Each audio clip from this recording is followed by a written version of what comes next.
Okay.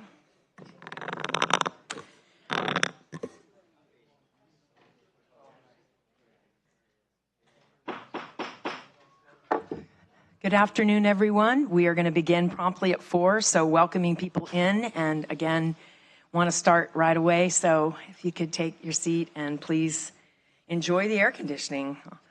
So good evening. It's 4 p.m., and I'd like to call to order the special meeting of the City Council of the City of Healdsburg on July 23rd, 2018. I want the record to reflect, please, that all council members are present except for Council Member Gold. We're going to begin with the Pledge of Allegiance, please.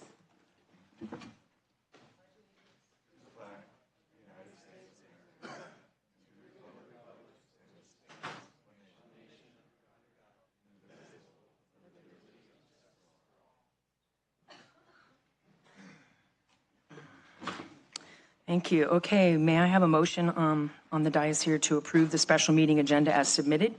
Motion approved. Is there a second? Second. Okay, all those in favor? Aye. Aye. Okay, thank you.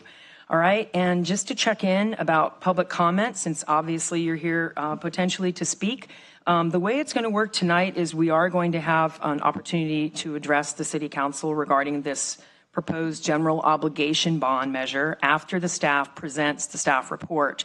So no public comments will take place at this time, but I want to invite you and I want to assure you that the way I'm running this meeting tonight is that staff report will not exceed a certain number of minutes so that we do in fact get to public comment. As everybody knows, we need to definitely hear from you, and we definitely want to hear the information, so we're coming from a place that is a joint understood context in terms of what we are doing this evening to explore an idea. So again, I just want to assure you in the public that you will be invited to speak. We'll stay with the 3-minute mandate, and the goal is for you to again relax and get the context that this City Council is getting tonight regarding our staff report. So I'm going to turn this over to our staff, and hoping we'll get a good background so that we all can be more educated and understand where we're headed in any way that we're going. So thank you, and I'm going to turn this over to City Manager McCallion. Thank you. Thank you, Madam Mayor, council members. So before I hand it off to Lisa Krantz, I'm just going to give you a brief overview of tonight. Staff will be giving a presentation about the potential GO bond measure for the November election. We'll be providing you some background and some options as well. Who is here tonight to help with that discussion will be Scott Ferguson, who's our bond counsel of Jones Hall. Scott is here in the blue tie. And Rick, who's president of Brandis Talman, who is our bond underwriter, also in a blue tie. So we have some blue ties in the house tonight. But again, I think as we go through this process, give the presentation, I just wanted to identify who the resources are, which we've been using over the past couple of weeks, and council may want to ask as well. So with that, I'm going to hand it off to Ms. Krantz. Thank you, and Madam Mayor and members of the council. As indicated, our discussion item this evening is an affordable housing general obligation bond measure. And the recommended action this evening is for the council to receive the report and provide direction regarding whether the council wishes to proceed with placing a general obligation bond on the November 2018 ballot, the amount of that bond, if so, the purpose of the bonds, and the ballot language to be included in the ordinance. As the city manager has just indicated, we have representatives to help answer your questions this evening in blue ties. And just to give you a little bit of background, the need for affordable housing is nothing new to you. It has been a major issue in the city of Healdsburg as well as countywide. And Sonoma County considered a countywide bond, but decided not to move forward just some time ago. So the City Council directed investigation of a local bond measure, including asking us to look at the procedure to place a bond measure on the ballot, what potential funds or bond proceeds that might result from that action, and the potential use of bond proceeds and the impact that they might have in generating housing in our community. In terms of funds for housing that exist today in Healdsburg, one is the In Lieu Housing Fund, and this fund supports the construction of affordable housing units. And these funds are generated by residential projects that are not providing on-site inclusionary affordable housing units, but are instead paying an in lieu fee as allowed by our inclusionary housing ordinance. Measure S is another fund. This is the Transient Occupancy Fund, which supports affordable housing services and programs, and this fund will continue to grow as future hotel development grows in Healdsburg. And then lastly, the Housing Agency Fund, which exists basically for the repayment of loans that were issued through our former redevelopment program, and no additional funds will be coming to this fund given the elimination of redevelopment. So in terms of a general obligation bond, this is a municipal bond that would be secured by the city's ability to levy an ad valorem property tax. And this tax is based on the assessed value of all the parcels in the city that are paying property tax, and it includes all different types of uses from residential to non-residential uses. And general obligation bonds, when presented to the electorate, require 2/3 affirmative vote to pass. And to be placed on the ballot, the council will need to have 4 affirmative votes. The bond proceeds can only be used for acquisition and improvement of real property, so cannot be used for programs. So one of the big issues with a bond is the potential cost to taxpayers. And this chart looks at a range of $10 million to $50 million in bond principal and the related cost of that. So the first row on this chart shows the rate, the dollar amount per 100,000 assessed valuation of a piece of property, and what that would be for $10 through $50 million in bond principal amount. So at $10 million, that's $26 per 100,000 of assessed valuation, and so on. Lisa, can I stop you there? So staff provided a wide range of options to council. Because we didn't have any direction at the previous meeting as far as what to look at other than what the county and the city of Santa Rosa were doing. So part of tonight is we provided you really 5 options to take a look at if we do get to the point where we want to move forward with a bond measure. This gives you a perspective of what the cost would be and what the revenues would be based on those costs. Thank you. Yes, the next 2 rows then look at the annual tax based on both a $500,000 and a $1 million assessed parcel valuation. So as indicated by the city manager, in each of the 5 options from 10 million to 50 million, you can see what that annual tax might be based on those example assessed valuations. And then the last row is the cost of principal and interest over a period of 30 years. So that cost in paying back principal and interest for a $10 million bond is $18.8 million. And you can see for each of the bond principal amounts what that cost will be estimated to be. So in terms of the use of proceeds from bonding, the use of the proceeds must be absolutely clear, and they must be used for a municipal improvement as indicated by the law. So those examples of such municipal improvements would include bridges, power plants, municipal buildings, and the like. And Proposition 13 requires that the funds be used for the acquisition and improvement of property, as we've indicated. So examples of possible use of bond funds that would represent acquisition or improvement of real property include those on the slide here. So construction or purchasing and rehabilitation of rental housing for lower income households, extremely low, very low, and low. Could also work towards construction or purchase or rehabilitation of units to provide home ownership opportunities. Could include the purchase of land for affordable housing purposes. Could provide funds to local housing providers to build new affordable units or to provide a local match to proposed affordable housing projects. Could also be used to purchase or rehabilitate existing housing for homeless persons.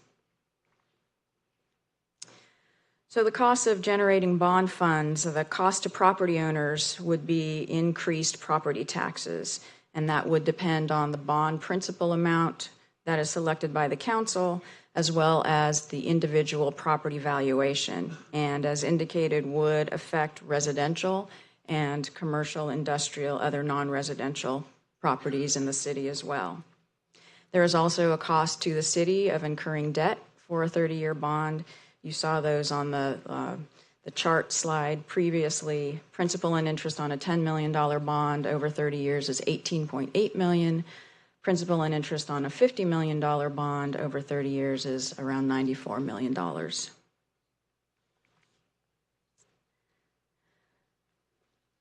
So this slide shows the potential range of affordable units that might be generated, again, based on those example bond funds, a principal bond amount from $10 million to $50 million. So this number was derived by utilizing the funding gap, or the funds that are needed to make housing affordable, and the cost by comparing that, the need to make housing affordable and the cost to develop a unit affordable to a lower income household. So utilize the number 200,000. So what we did is we looked at the funding gap for a variety of income levels, from very low, low, up to moderate, at different percentages, to try to derive a single number, that's that 200,000 number.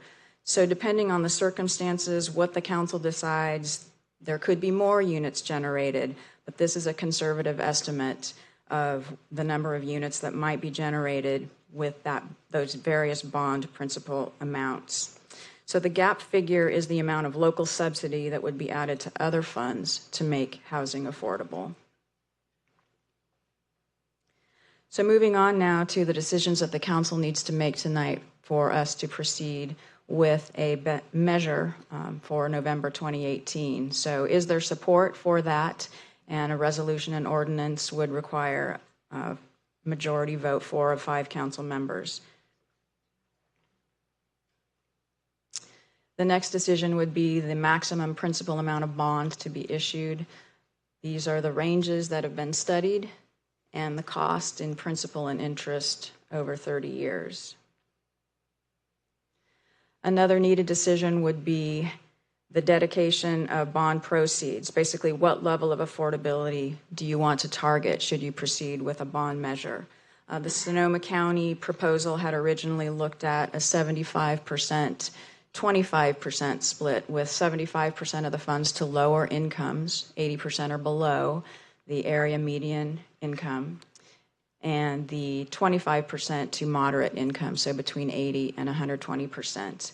The council could just decide, without having that level of specificity, that you wanted to include households earning up to 120%, of area median income. Another decision would be the type of housing that the bond would support. We've gone through these on a prior slide, but does the council wish to include all of those housing types or exclude some of those? And then a few blanks to fill in here, and we can fill those in with your discussion tonight. But shall a measure to authorize the city of Healdsburg to issue X million dollars in bonds to provide affordable housing and specific purpose, with an estimated leverage of X dollars per 100,000 of assessed value, generating approximately X number of dollars annually to pay bonds over, we've talked about 30 years, or something else could be added there, requiring independent oversight and annual audits with all funds staying local be adopted. So that's the bond language as proposed, and as we will need to fill in some of those blanks, all of those blanks. So some alternative funding sources the staff report touched on a little bit that the council may wish to think about in discussing a bond measure tonight. One is a parcel tax. That would be a flat rate per parcel in the city based on size, use, number of units, or based on that, or on the, either per parcel or based on size, use, and number of units. It cannot be based on the value of the property. Would also be subject to two-thirds voter requirement. Other communities are also considering a parcel tax to move towards affordable housing. Sales tax is another option. We currently have Measure V in the city. It does not specify housing as an intended use, but that could be changed should the council wish to proceed in that manner. Alternatives to moving forward with a bond measure include deciding not to move forward with a bond measure, but you could also look at providing more time for research, community input, and have a special election in 2019 for a bond measure. could direct the Community Housing Committee to study and make recommendations about various revenue streams for affordable housing and/or a ballot measure, and review other funding options and compare those to a housing bond. So the recommended action, again, is to receive the report and provide staff direction in these areas: proceeding, the amount, the purpose, and the ballot language. Add to that. So if the council is determined to proceed tonight on July 30th, what staff would present to council would be the ordinances for council to adopt with first reading, with the first reading of the ordinance with the 4 affirmative votes.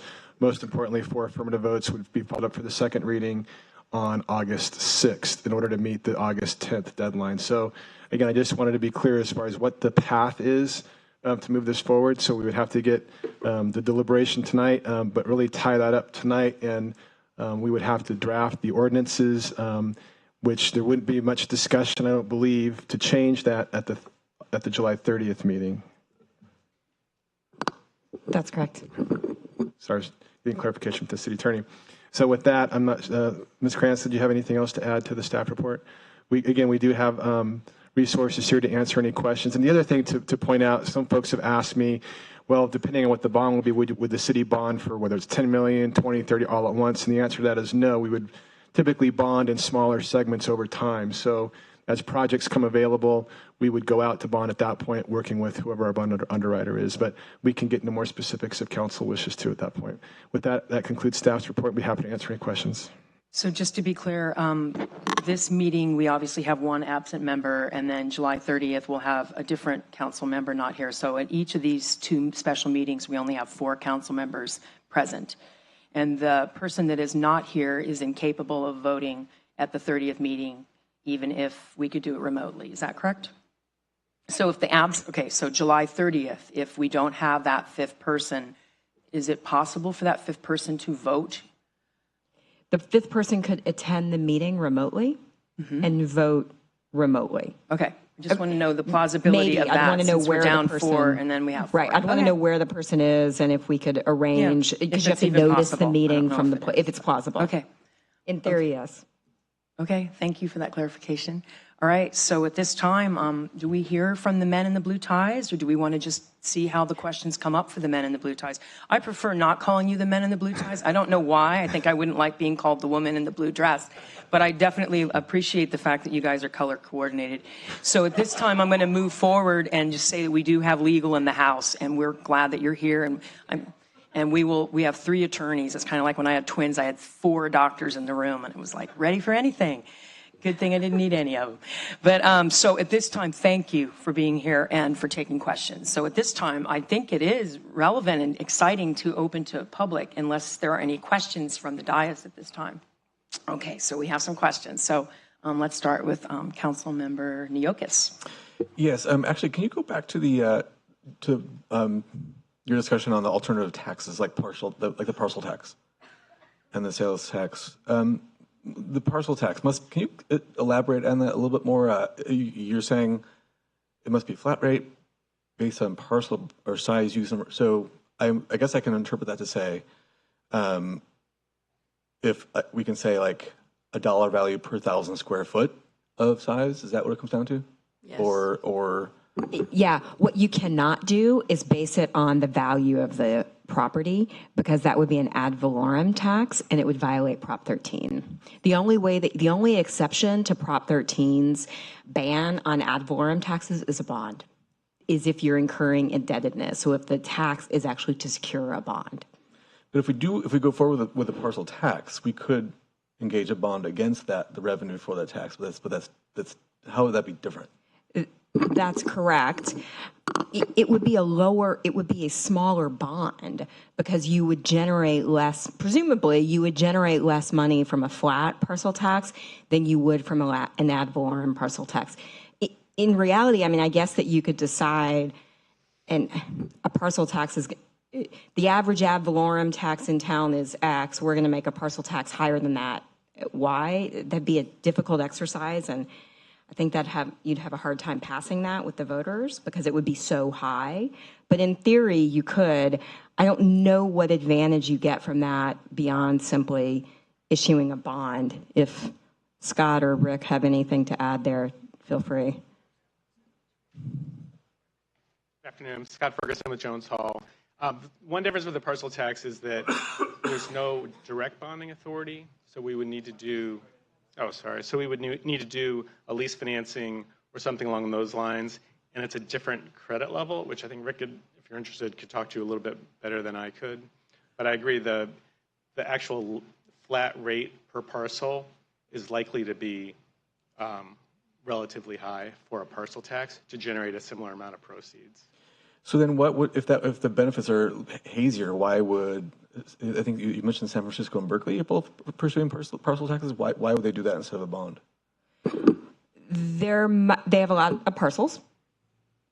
I mean, I was reading articles about it preparing for this meeting, and they're intending to generate quite a bit.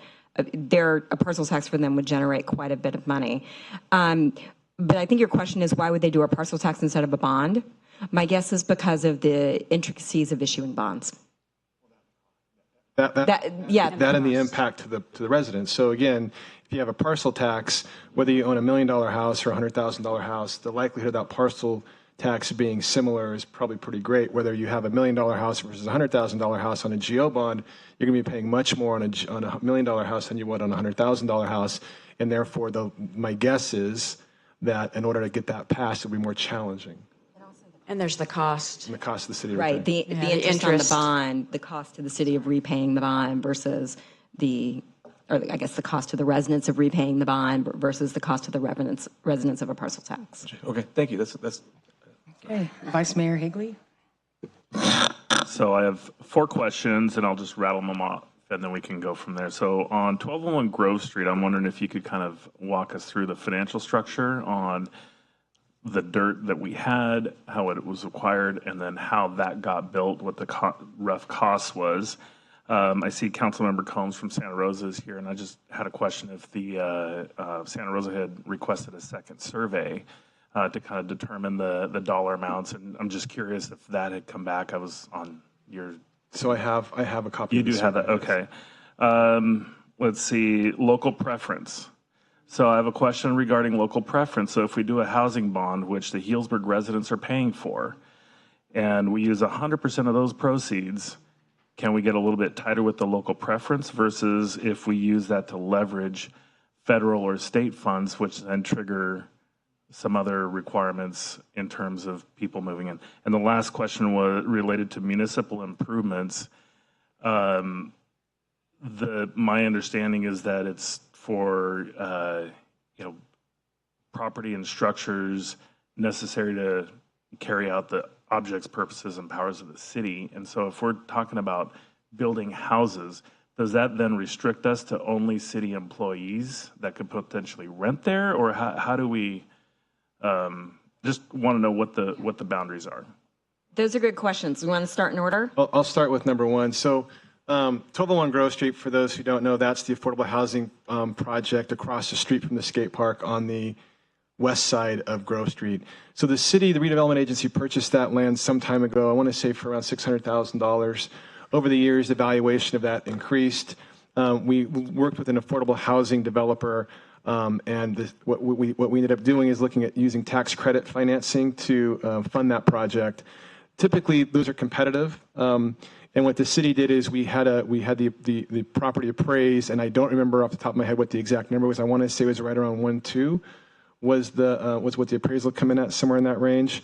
That ended up being the city's contribution towards that project. So we end up getting scored based on where the property is in terms of close to transportation, services, and things like that. So it scored well there. The city was able to contribute. Our contribution was the value of that land. The other thing too, which was we were very fortunate, was we got the rural designation for that piece of property. So if we hadn't received the rural designation and we wanted to receive funding in the first round, like we did, we would have had to come in with much more money in order to be more competitive. So I believe the project was around $11 or $12 million, and the city's contribution was, I want to say, right at 1.2 in that range. But we were fortunate because we received the rural designation. If we didn't receive that, then we would have had to come up with more money. So just to clarify, $11 million, but that included the city's contribution, or Yes. $11 million plus 1.2? It included the city's contribution, I believe, and I'd have to go back and look at those numbers. I'm not sure, at least if you remember, is that in the ballpark of what you remember? I'd have to go, I can pull that information out. But I think that's where we were successful. And that doesn't mean we wouldn't be successful, again, in trying to go after the rural designation on that. We worked with our affordable housing developer, and he worked with his consultants in Sacramento. And we got a letter for that. So that was, I'm not sure that answers your first question. The second question had to do with the survey. I have a copy of the survey from Santa Rosa. I'm happy to answer any questions you want on it. I was just curious where the numbers were settling, because as we were looking to kind of get direction, we're kind of basing on what started out with what the county was proposing and then went to what the city of Santa Rosa was doing. And their meeting is tomorrow, I believe. And so just wanted to kind of get an idea where the survey results came back, because we haven't had a chance to do a survey of our residents. And this is all public record. It's a part of their staff report, which we pulled up actually prior to this meeting. And so what they did, and again, this is a very short portion of it. It's the report itself is about 12 pages. And so to narrow it down, what they looked at was, one of the things they looked at were dollar amounts per 100,000. And so they surveyed, it looks like, and again, I'm maybe speaking out of school because we didn't do the survey. I don't have the information. I'm looking at this for the second time in about the last hour, so hopefully I'm getting this right. But it looks like they surveyed for $49 per 100,000. It looks like the probability came in for a yes vote was 46.7%. They surveyed for $39 per 100,000. It looks like it came in at 53.4% as a positive. They then surveyed for $29 per 100,000. The numbers here look like 58.8%. And then for $19 per 100,000, the survey results came in at 64.7%. And I believe the survey had a plus or minus of 2.5% of accuracy, if I remember correctly. Now, if I remember correctly, I think $19 would generate about $81 million, I believe, for the city of Santa Rosa. And this was literally, I pulled this off probably an hour and a half ago. So there's much more to this, I'm sure. Thank you. And I wasn't trying to imply like it's apples to apples, but I want to kind of get a sense, because that was a very recent survey, post-fire, and I mean, there are a lot more involved. So there's much more information. I might probably doing it a disservice because it surveys on a number of different uses, sheltering. I mean, I just went right to the end, and so I may not have done it justice because of what it did survey on, and I would suggest council take a look at it if you are going to use this as a decision point for tonight. The third question. Local preference. I think we probably could have a local preference provision for housing constructed, or I don't know what the right word is, for which we partner with the developer on using bond proceeds. What we want to avoid, which is what we avoid already, is having the local preference tied to a requirement that someone have lived in the city for a certain number of years. That could risk running afoul of the fundamental right to travel. But other than that, I think we'd probably be okay having a local preference provision. And just to clarify, is that only for bond proceeds? So if a project is developed using 100% of the bond proceeds, meaning the citizens of Healdsburg are paying to get that built, then that's where we could have it? Or if we use those funds to leverage, if we tap into state and federal money in addition to the bond funds, then does that prevent us from having a local preference? I don't know. I'd probably have to look at each project. I don't know. The more of our own money we use, probably the better, but I think it would be okay, but I'm hesitating a little bit. And you had a final question about, I think your question was, how is affordable housing a municipal improvement? Was that your question? Yeah. So the government co-provision that authorizes a general law city to issue bonds says that the bonds must be issued to fund municipal improvements. And then it gives a list of what municipal improvements are. We included some examples in the PowerPoint. They're usually things that you think of as clearly impacting an entire community: a bridge, a seawall, a jetty, a schoolhouse, fire apparatus. Those are usually the things that traditionally bond proceeds are used for.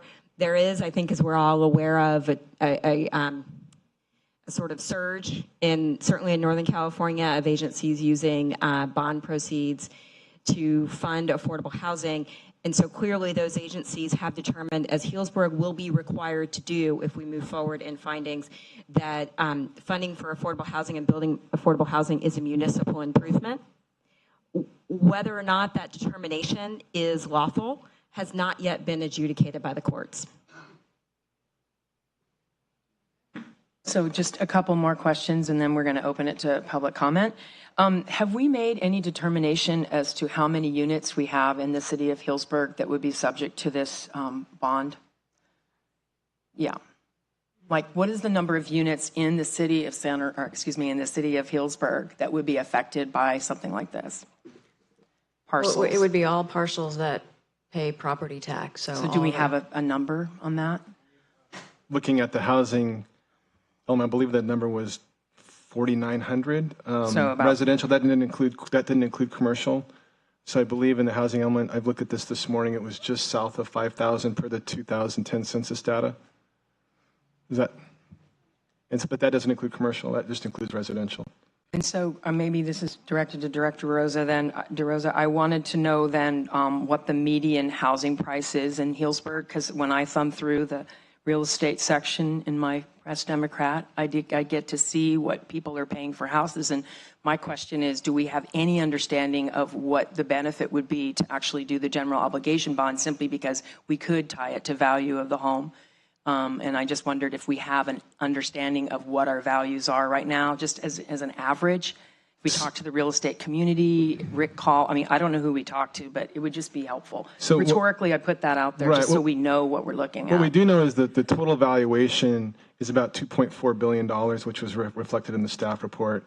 That's the valuation of the properties. As far as how those are divided with regards to residential versus commercial, we'd have to do some more investigating on that.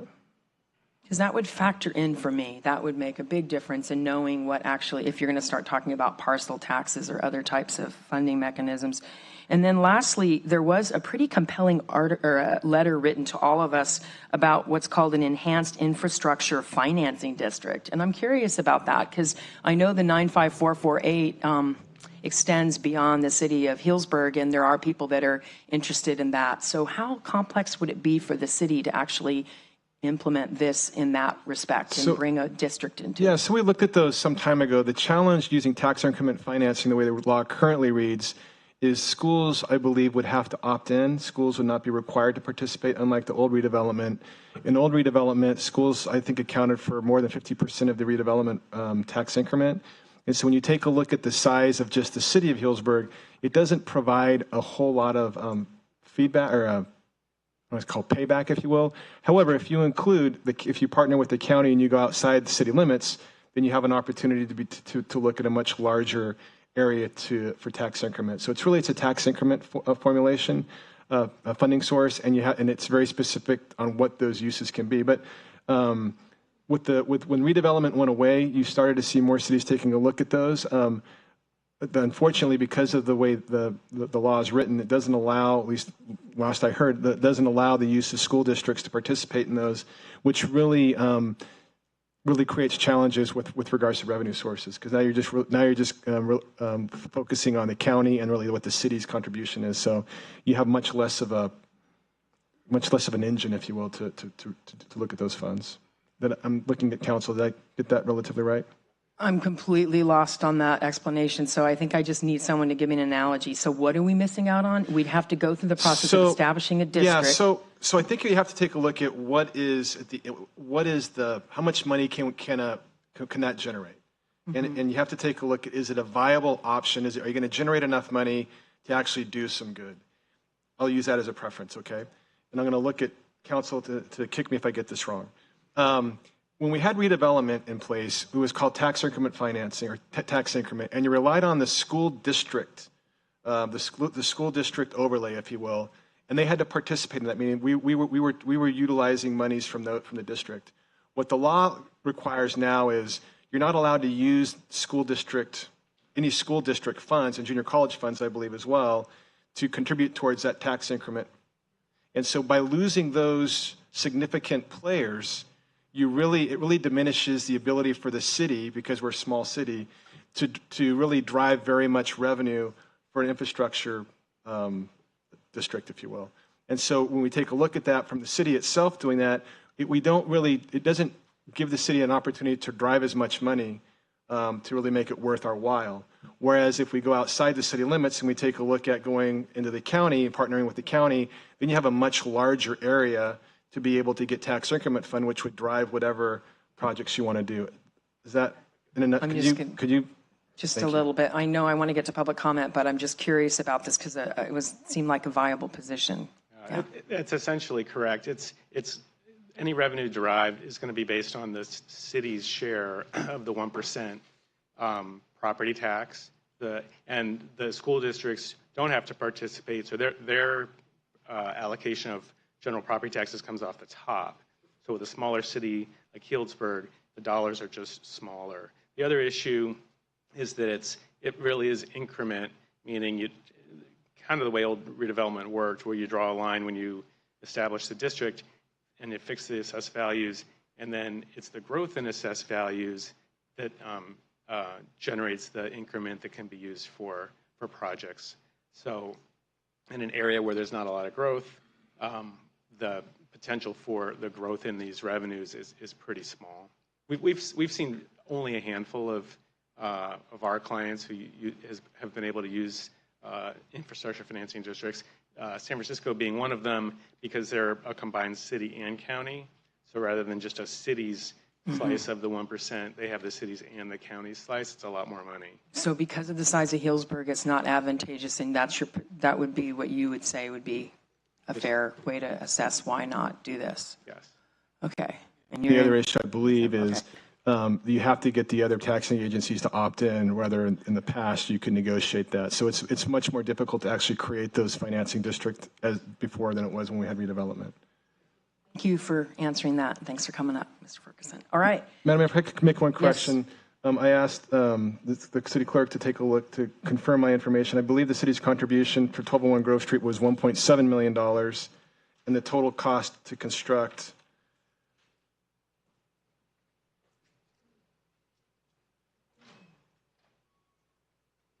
this is wrong. Well, so I still think it was about $11 million, but the city's contribution was 1.7.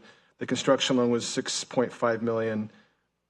That seems low, so I want to confirm those numbers. But I do know the city's contribution was 1.7 based on the valuation of the property. So just to be clear about numbers in general, I definitely appreciate them, but one thing I want to get from you is the understanding that when you do, in fact, have money for affordable housing that is classically defined as affordable housing, is it correct then that you are eligible for more monies to match them? And so if we in fact have that money, we are eligible for more money, and the classically defined affordable housing is more advantageous. I would use exactly. So I would use the example, using the 1201 Grove Street example, is if we did not get the rural designation for that project, we would have had to come in with more money to be competitive to get funding for that project. So, and typically those programs, state and federal programs, only go up to 80% AMI. Some go to 60%, but anything above 80, you're really not going to find any federal or state programs that I'm aware of. I know there's representatives from Burbank here that they could answer that as well, but I'm not familiar with any programs. Okay, thank you very much. Okay, and you had no questions, Councilmember McCaffrey? Okay, it is, I'm happy to open public comment at this time.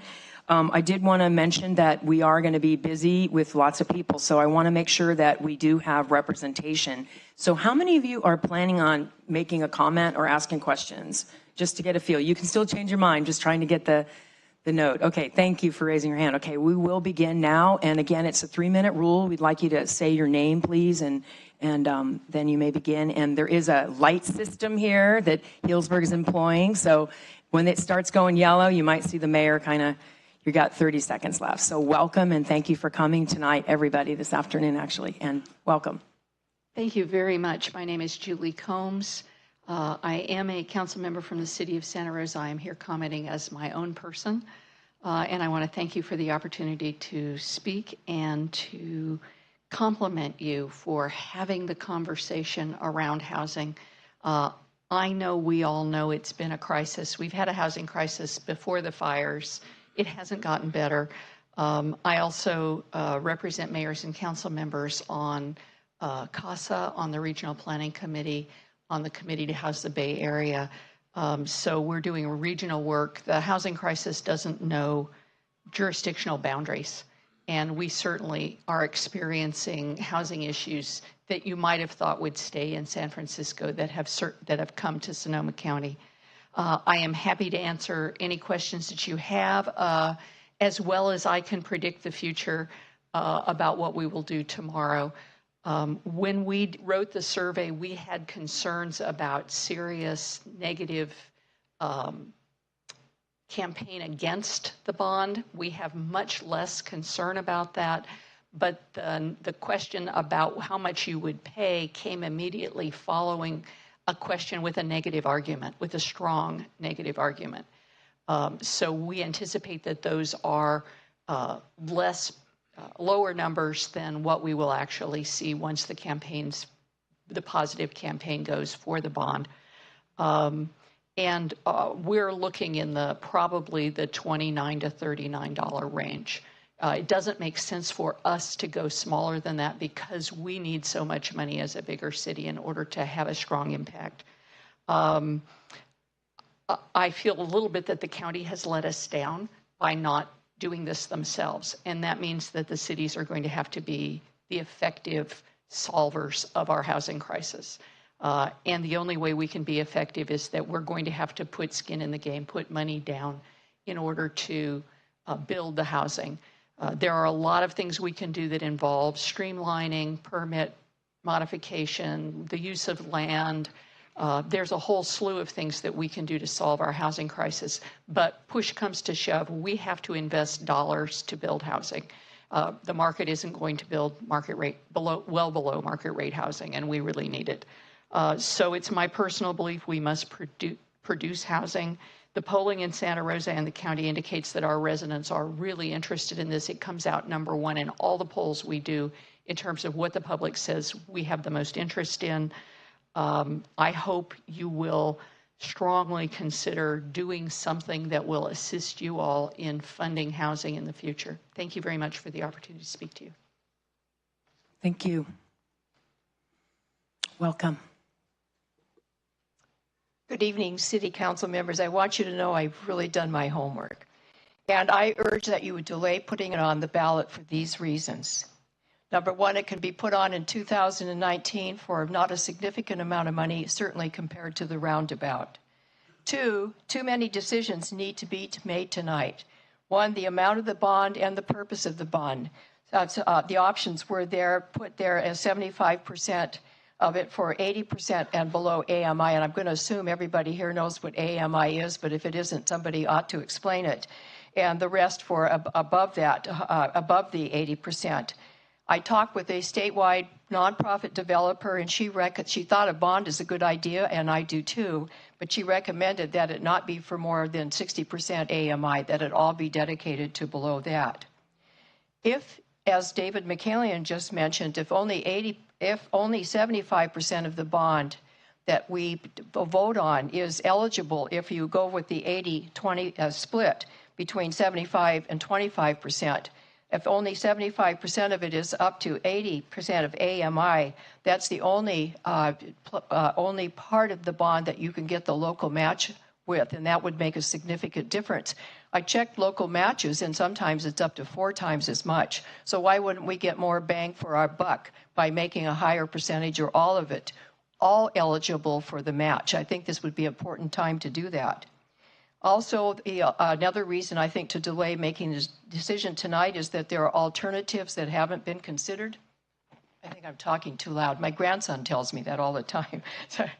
The Community Housing Committee is going to be making a report in August to the city about options they discussed, but they haven't presented them to you yet, so we don't know about those tonight.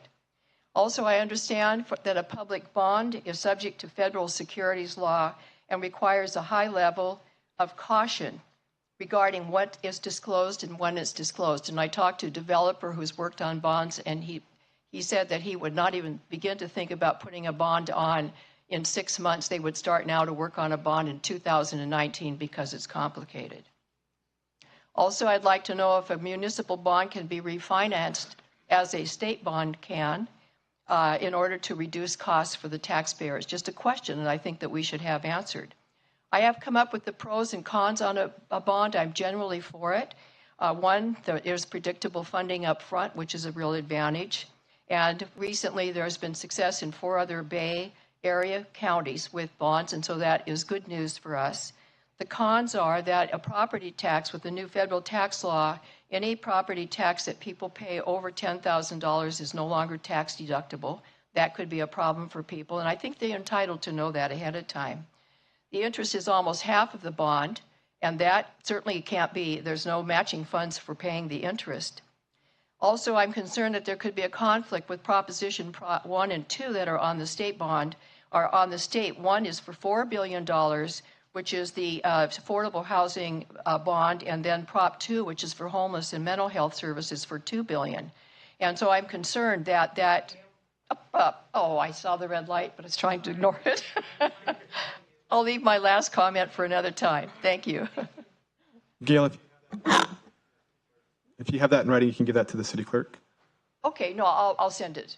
So again, I would like to do an alternating a little bit just to get a push think. So please come forward. But again, I want to invite people to come up that are not repeating, but actually saying new things so that we can kind of keep it in a debate. And I really like that. I do that in my classroom, my speech and debate class. So there's conversation that's building and constructing and not just reiterating. So thank you for not reiterating as much as you can do without feeling squelched on your freedom of speech. Thank you, Mr. Abramson. I feel a little squelched there, but you know, you're the mayor. So so my name is Bruce Abramson. I'm on the Community Housing Committee, but I'm speaking as an individual. So with this issue here, I really appreciate the energy and the passion, you know, to put this bond on the ballot in November. But I'm supporter of a bond proposal, but I think there needs to be more time to scope this out, this bond or parcel tax measure. I think moving the bond to an election in 2019 will increase its odds of passage because it'll work some of the kinks out. The Community Housing Committee could study some of these issues like they've done on many of these topics and then come back and present it to the council for you to have further debate. My major concern is this. The initial focus in the spring here has been to get a GMO amendment on the ballot in November. And I'm kind of worried that if a bond issue is placed on the ballot at the same time, will it have a detrimental effect on the GMO amendment that is being put forward? If it is put on in haste without adequate answers to many of the questions that the previous speaker spoke of, and I can go through 10 or 15, but I don't have the time, then I think the voters may turn the bond issue down, and it could possibly affect the GMO amendment. So that's my biggest concern, linking these two together at the same time. 6 months, 9 months, fine. Why not just do it properly and let us do our homework, everybody, for this? So one or two quick things. On a $10 million bond issue with a subsidy or a funding gap mentioned of $200,000 per unit, this might only provide up to 50 housing units. I read that and I was a bit astounded. $10 million, 50 housing units. That's just one profile. But to me, that's far too few. And I think a lot of people will question that. I think you ought to begin looking at 100 and find some way to work back from a number to a bond amount. So if you had an annual tax of $130 per year on an assessed valuation of $500,000, on a $10 million issuance, the total tax over 30 years to a household would be $3,900. That's on $500,000. It would be double that, or $7,800, if somebody had a property that was worth $1 million. So you have to think, will residents be willing to be taxed these amounts for so few units to be built? Again, I'm only going off the profile. There may be other ways to look at this. And then you have to ask, what is the opposition to this? You know, what are the issues, you know, with the older population, people with fixed incomes, et cetera.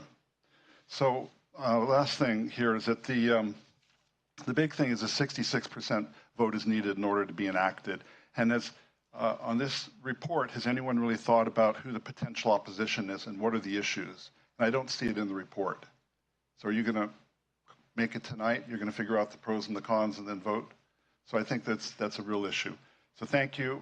This report, I think, is a good beginning, but it still has some questions in my mind. Thank you. All right.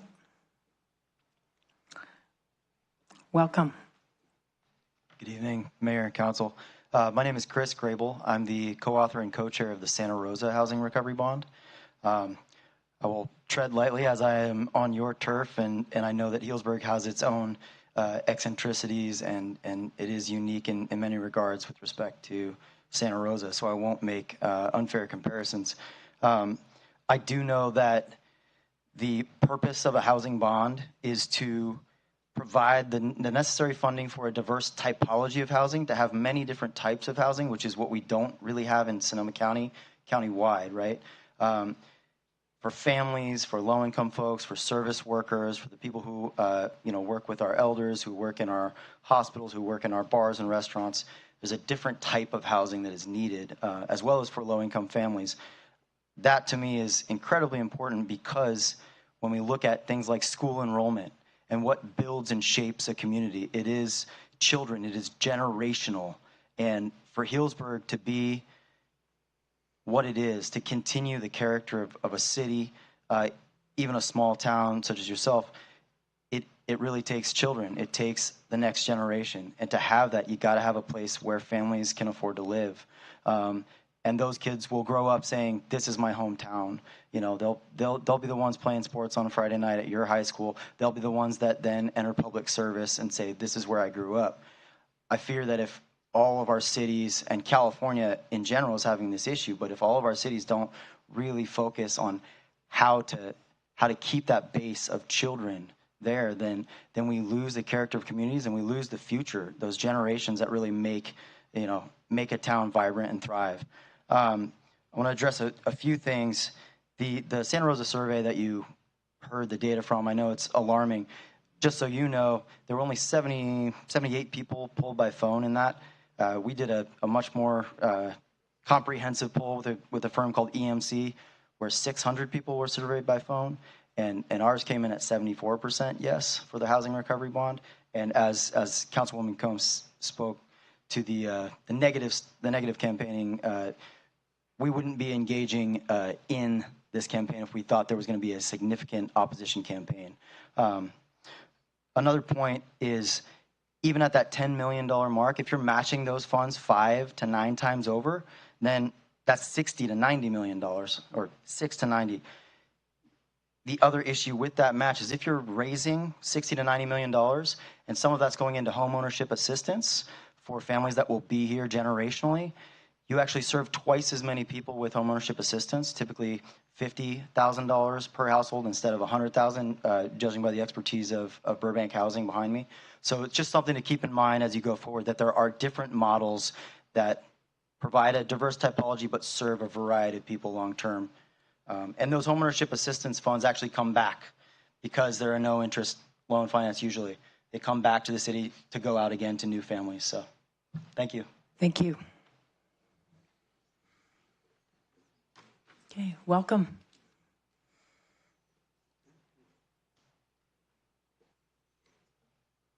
Good evening, City Council. And my name is Gervasio Peña. I'm a resident of Healdsburg for 30 years, and I worked for a couple decades at the farm. And lately, I work as a gardener and also as a handyman for many families who are 55 and over. Soon I will become 55 too, but I'm still willing to work for you. The issue about housing is not something I totally understand, but I'm concerned that what I've seen for the last 30 years is you have to include all the workers, labor, farmers, or people who work at the industries of service, so that Hillsborough is a very nice town, if you really want to keep it that way, please include housing for all the labors. I mean, we're willing to work when we come here and anything, but we also need housing. Thank you. Thank you.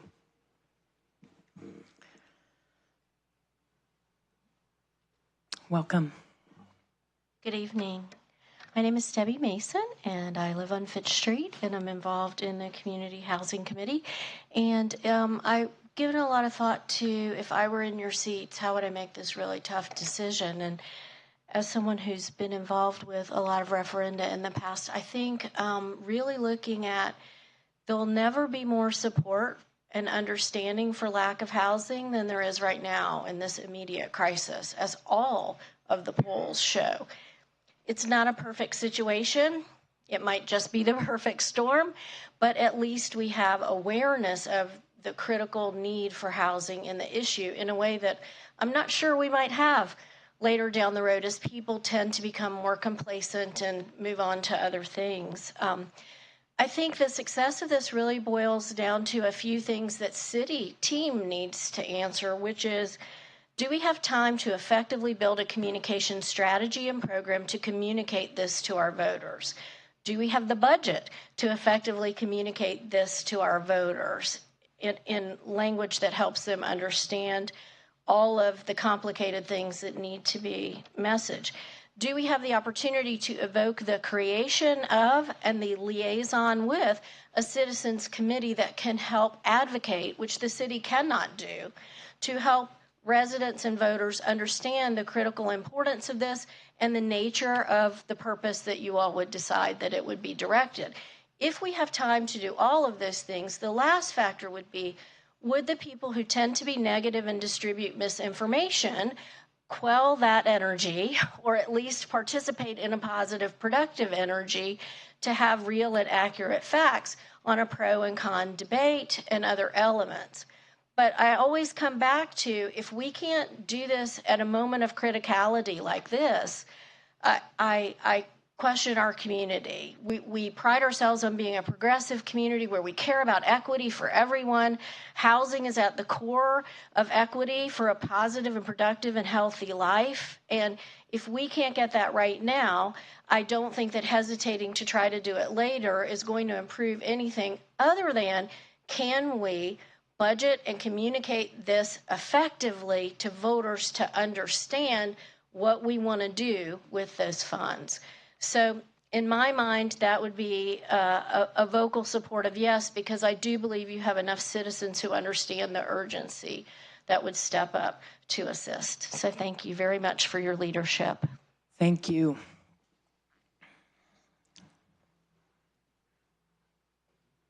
Welcome. Thank you. Jim Winston, Healdsburg. I want to make it perfectly clear I'm a big supporter of affordable housing, some of which I may say presently would seem that that's not so, but I'm really an affordable housing advocate. I think that what I'm struggling with is the sticker shock. You know, I've been in business a long time. I know how all this stuff works. And I can't make a cogent argument, you know, on a $20 million bond to pay $37.6 million in principal and interest over 30 years. I have another idea that we could eliminate spending $37 million over 30 years, which would also indebt our children. After 30 years, our kids are still going to be paying for this bond. It's crazy. And we seem to be using a credit card approach. Give it to me now, and I'll pay you back later. But you're really putting everybody else in debt in perpetuity. So my thought is we could do a parcel tax, cost nothing, virtually. And then if we increase the inclusionary housing to a significant number, that won't cost us anything either. We can get the same result. By doing those two things, we can end up with about the same result without putting people in debt forever.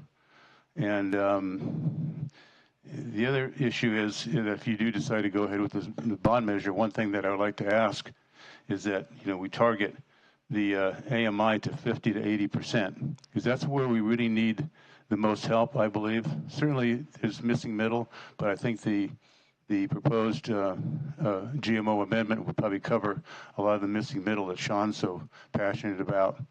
And I think that we really need to target the 50 to 80% AMI. That would be really key. That's what it would take to get my support. Because I think and it needed to be deed restricted as well. So then that way, we can keep it in that affordability range, for forever. We're really rushing this thing. I mean, I'd love to have more time for public input, more discussion, more interaction with council members and staff, more experts to talk to. I don't want to rush into this thing. I think we're making a big decision, and it's a decision we're going to have to live with forever. Because basically, what's going to be happening is you're going to put 4,900 residents in debt with a ballot measure. The other issue, too, I think that there would be voter fatigue by trying to have two ballot measures on at the same time in November. I think that that's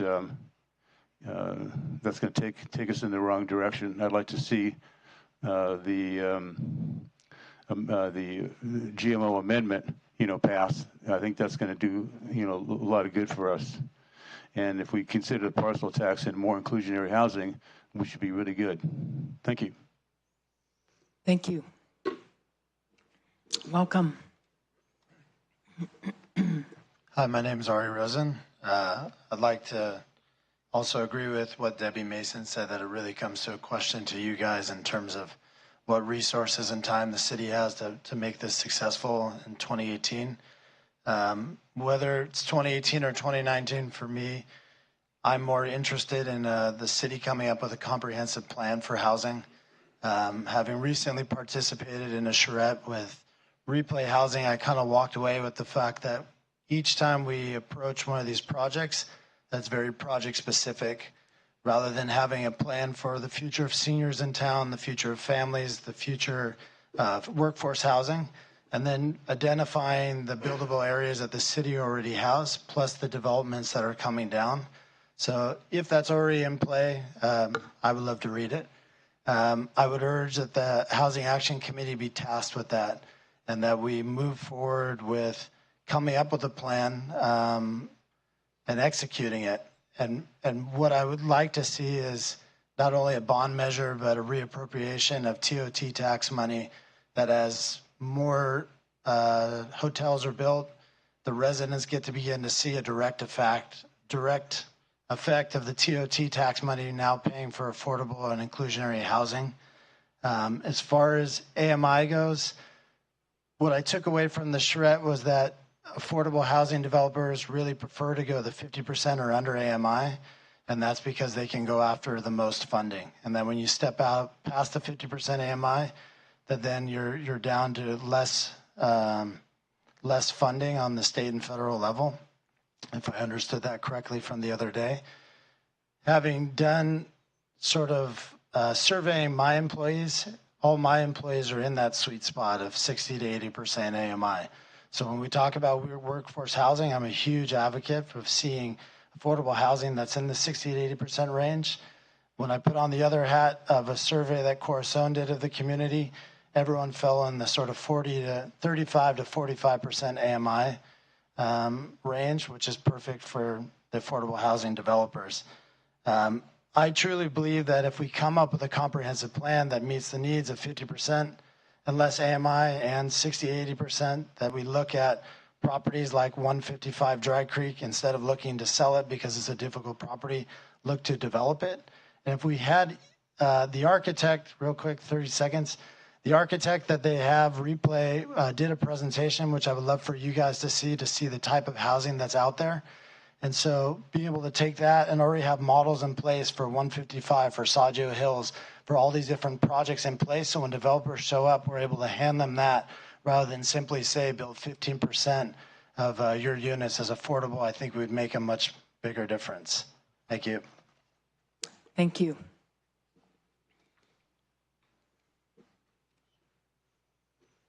Welcome. Hi. you hear me okay?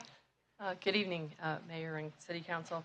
My name is Julie Jaquez Collins. I'm a homeowner here in Healdsburg. And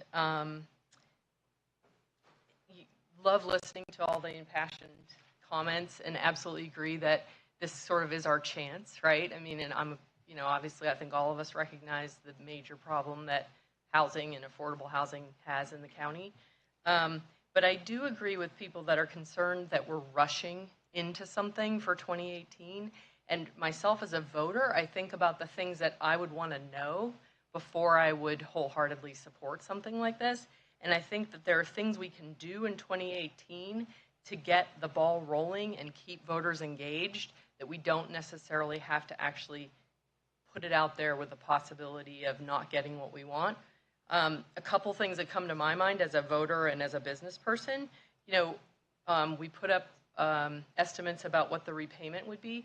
What's the interest rate? And what happens in this environment if interest rates go up? I don't know if it's fixed or, Mr. Brandis is the expert, but what happens as interest rates climb? What happens if, we have that inevitable correction that's coming and housing values, take the dip? We're overdue at this point, not necessarily as the city of Healdsburg, but as a country, we're overdue for another correction. So what happens in those cases? So I just think as a voter, I'd want to know that there were contingencies built in for those kinds of things. More details about how it's implemented. What about the question about local preference? It sort of feels like it'd be hard to go to the voters with this kind of idea of like, well, yeah, we think local preference is in there, but, we don't really know. And how about addressing the problem I think we all agree on, which is the people who work here in Healdsburg? Mr. Pena gave a very great summary about what it's like to be a tradesperson or a service person here in Healdsburg, and try to live even in the area is challenging. So it just seems like if we do our homework and create a better public relations campaign around this, we have a better chance of passing what we need and the amount we need, and having the voters really, truly supporting what it is we're doing. So, thank you. Thank you.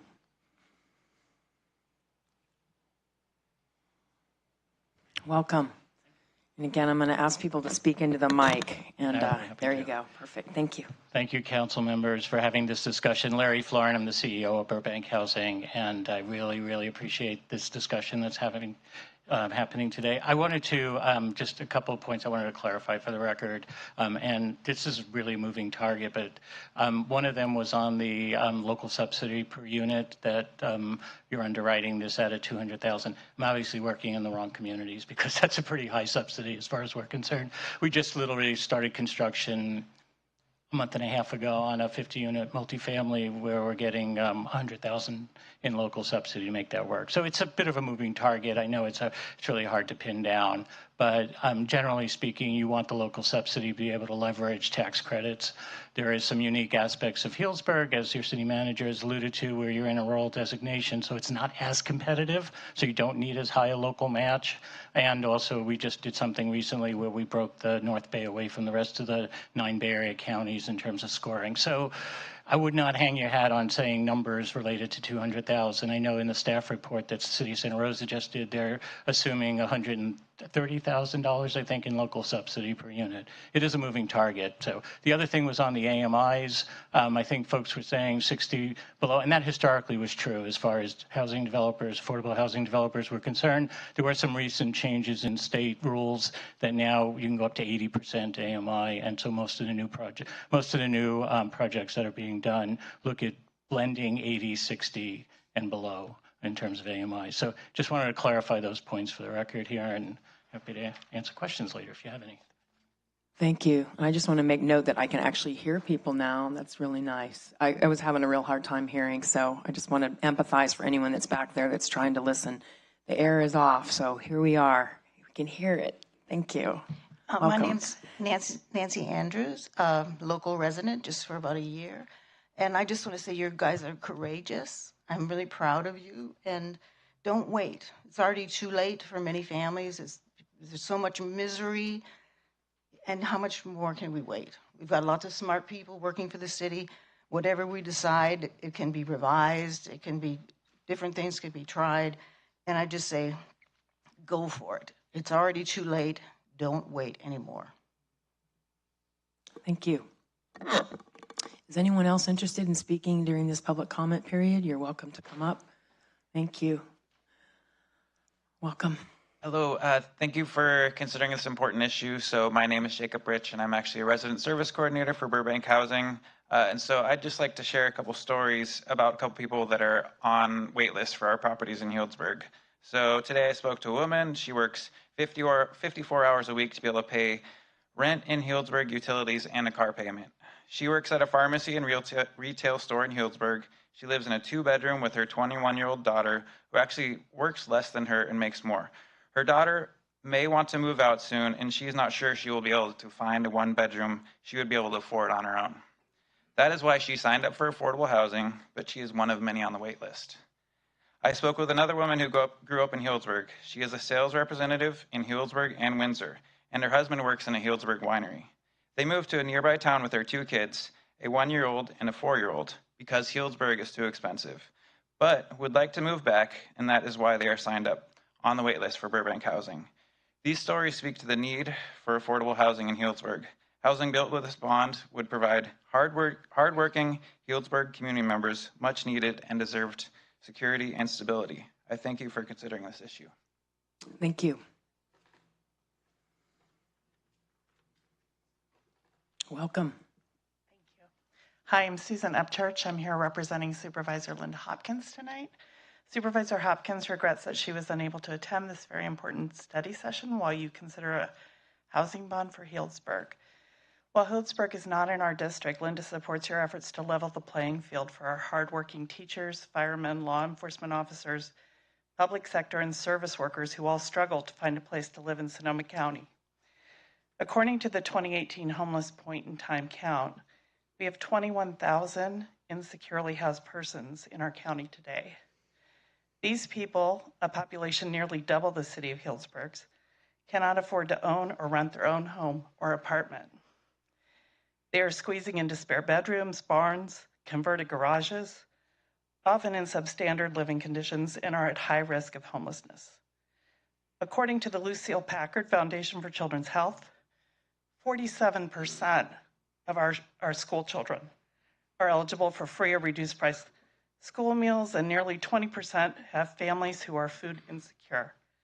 Sonoma County's lowest income renters now spend 55% of their income on rent, leaving very little for other essentials. Children are our future. When a vast majority of our school kids live in a situation where their parents have to make the choice between paying rent and having food, how will this affect these children and their ability to have successful outcomes? Before the fires, Sonoma County was already in a housing crisis. Over 2,000 low-income residents then lost their homes in the firestorm. To meet the current need, our affordable housing deficit is in excess of 14,000 rental homes. With an hourly wage in excess of $44 an hour needed to pay the average rent in Sonoma County, working people are being priced out. There is an unprecedented need to invest in housing for these families and individuals making less than 80% AMI. Thank you for your leadership in considering a housing bond. We need to come together to pursue common solutions, with every jurisdiction doing its part to address our countywide housing crisis. Linda looks forward to working with you to address this crisis together. Thank you. Thank you. Okay, welcome. Thank you. Welcome. My name is Ann Arquette. I'm also a resident here for about, I don't know, three years full-time and a couple years coming often. I'm really happy that I've been hearing about the housing discussions that have been going on since I moved here. And like everybody else I've heard today, everybody acknowledges it's a big problem, we have to deal with it. But I also feel that this bond measure should be embedded in an overall strategy, like the other gentleman said, and that it would have much more support and better chance if a lot of the open questions were also fleshed out with data and analysis and your recommendations for how the money would really be spent. Because, I mean, those are the really big questions. It's like, there's all these things we could do with the money, but what are we really going to do with the money? And so I think it would be really helpful for everybody to take the time to do that, and hopefully we could get this, because there already has been a lot of prior discussion, I'm aware of that. Hopefully we could get this done within a shorter period of time, but it seems a little bit rushed just for this year. I don't know the details, but just simple things like, you know, how many units of affordable housing do we need? How many people at different income levels? Some people have been dealing with those data for a while, but a lot of voters, probably like me, not. So just to have that all laid out in a strategy and say, this is the land we have available, and this is where we think we should buy more land, and I think that would be great. So that's my vote. Have a comprehensive strategy and have this be part of the solution to fund it. Thank you. Welcome. Richard Berg, Fitch Street. So I think it's a great idea to have a housing bond. And I'm concerned, like many other voices, about the speed at which you are hoping to get it on the ballot and get it to pass. So the real issue is, will it pass? I find myself full of questions about what the data is to support it. For example, what's the frequency that funds are put into the in lieu fund, and how big is it right now? What's the projection of the TOT Measure S funds, and how will they be used to be married with the funds that are available due to a bond? One of the things that we don't know is how many tax lots there actually are at $500K, $500,000 assessed value, or $1 million assessed value. I heard the other day that 70% of the homes in Healdsburg are owned by people over 50. That would suggest that many older homeowners may have very, very small assessed value. Of course, this doesn't affect the big number, which is $2.4 billion of assessed value, which is what will produce the return we're looking for. I'm concerned and curious about the acquisition or improvement of real property would impact our ability to use the Housing Land Trust in the way we have on several projects. Whether in fact the dirt could be held by the Housing Land Trust, improving our ability to build and sell homes to people who need them. The current tax law cap of $10,000 for interest deduction for property tax could be a major impediment to moving this bond forward. Interest rates on bonds, if they're sold incrementally based upon the appearance of a project where we really want the funds, are variable. So we don't know in the future what that will be.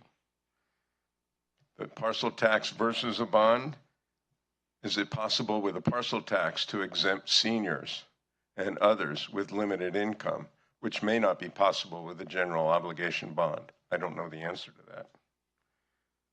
There was one mention that a certain option for the use of the bond funds might trigger prevailing wage. Why is that not true for others? Because that becomes another impediment to get things built at a rate that is truly available for people needing affordable housing. A special election is really a trivial expense. $30,000, I think, was in the staff report. But it would give us time to really answer these questions and sell the idea of getting a housing bond that 66.6% of the voters would approve. Whether the turnout would be enough is difficult to say, but having two other bond measures on the ballot, the GMO amendment on the same ballot, voters may just be overwhelmed with the details and complexity of each of these issues. Thank you very much. Okay, is there anyone else that would like to speak during this public comment time? I'm inviting you up. Please feel free to come on forward. Thank you. I'm a resident. I'm a third-generation Healdsburger, and I am someone who would benefit from the affordable housing. So I just wanted to give you my little story. Yes, I'm just short. I'm a born and raised Sonoma County resident. My biggest dream was to be a homeowner in the community that I live and work, which is here in Healdsburg. I was recently turned down for affordable housing because I make too much money. Unfortunately, because I make too much money for this program, I, however, do not make enough money to afford a normal rent here in the city. As of September, when my mother, who has been housed with me for a year because she has been priced out, will move to an affordable housing place where she was able to get in on her fixed income for retirement. After September, my daughter, who also lives with me, will be going to live with her dad so that she can continue going to college and that I can pack up our home and rent a single room here in town and hopefully sock away enough money to afford a down payment someday in the future. That is unfortunately a difficult decision that we've had to make, but that seems to be the reality of me and a lot of people that are around me that I work with and live around that we have had to deal with. My dream is still someday to be a homeowner, and those are some of the sacrifices that I'm going to have to make in order to make that happen. Like I said, I am a third-generation Healdsburger. I would very much like to remain here so I can be close to my entire family that has always been here, a place where I feel comfort, safe, feel like I have a home here and around my community. This is a place where I want to be able to have my kids and my kids' kids be here, you know. I have a lot of really wonderful memories of this place, and I would like to keep that going.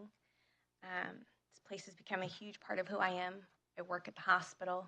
I live here in town. I see my patients outside of work. It's a big deal for me. I just want to be able to stay here if I can. Thank you. Thank you.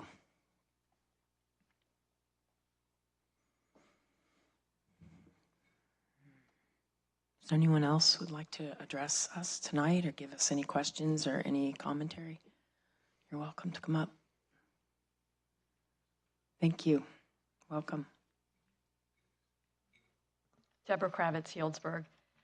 I'm agnostic on the timing. I think if the city thinks it has the resources to do what it needs to do to get this on the ballot in November, that would be okay. I also think it'd be okay to put it off till March, say. I think you guys could commit to a timetable for this that doesn't necessarily mean we have to do it for November.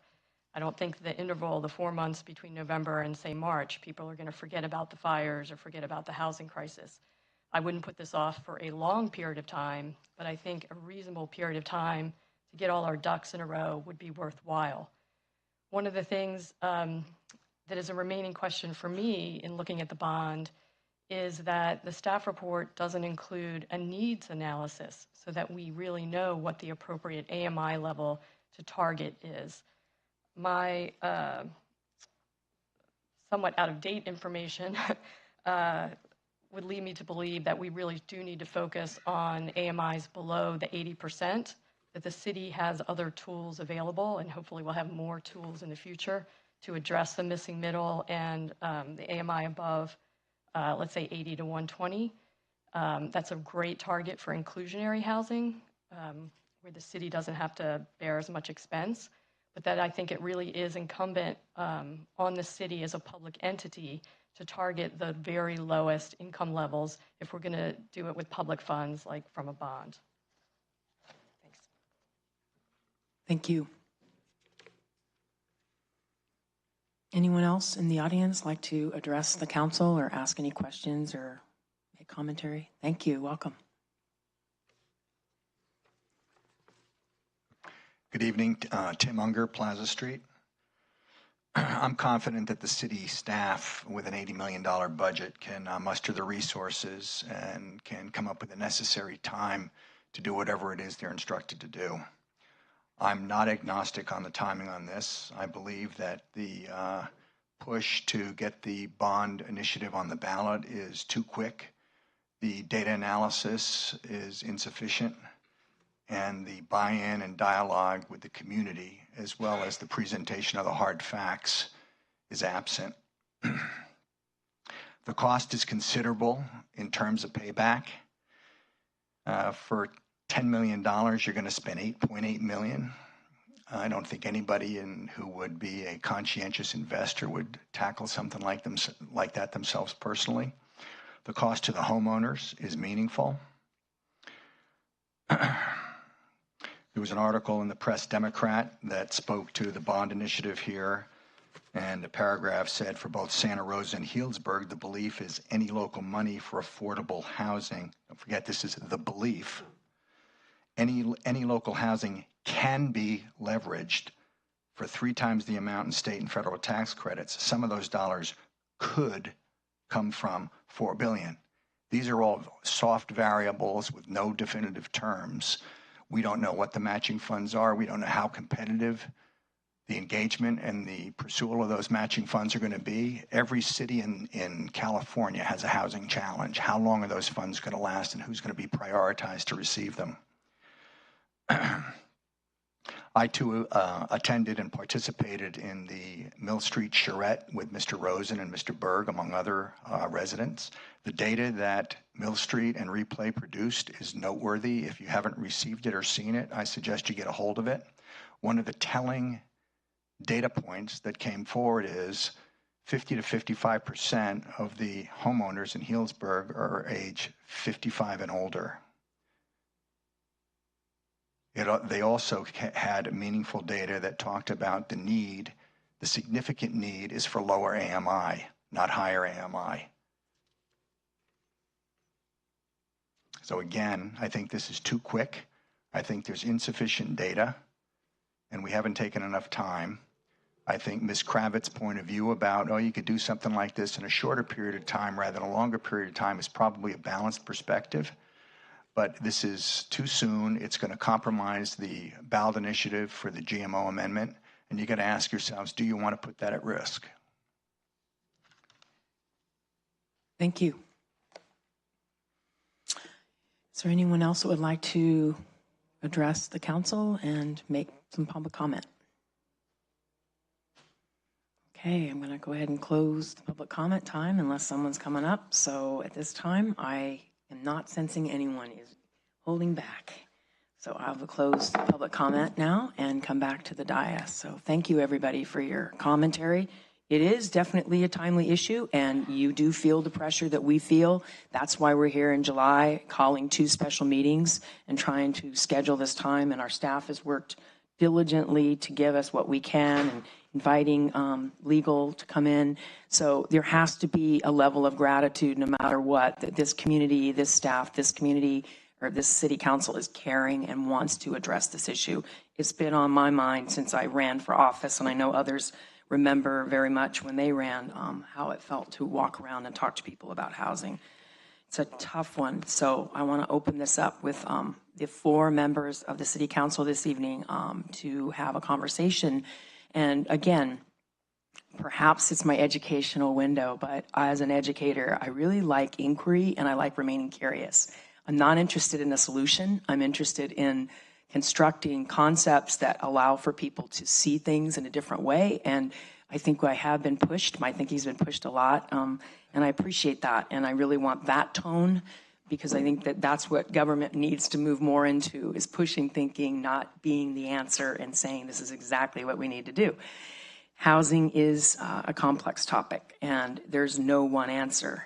But as a member of the Sonoma County Transportation Authority, I know transportation is a huge aspect of housing. In fact, most of our meetings have been about housing since post-fire, and our workers are in fact on the 101 coming up and down to work in our city. So there's so many connections with housing, and then of course the heart connection of people that live here, have lived here, their families lived here. So the emotional landscape of housing is so rich, and I think that, as we know, we have to be cognizant that we all care. Nobody is uncaring in the audience either. Everybody cares.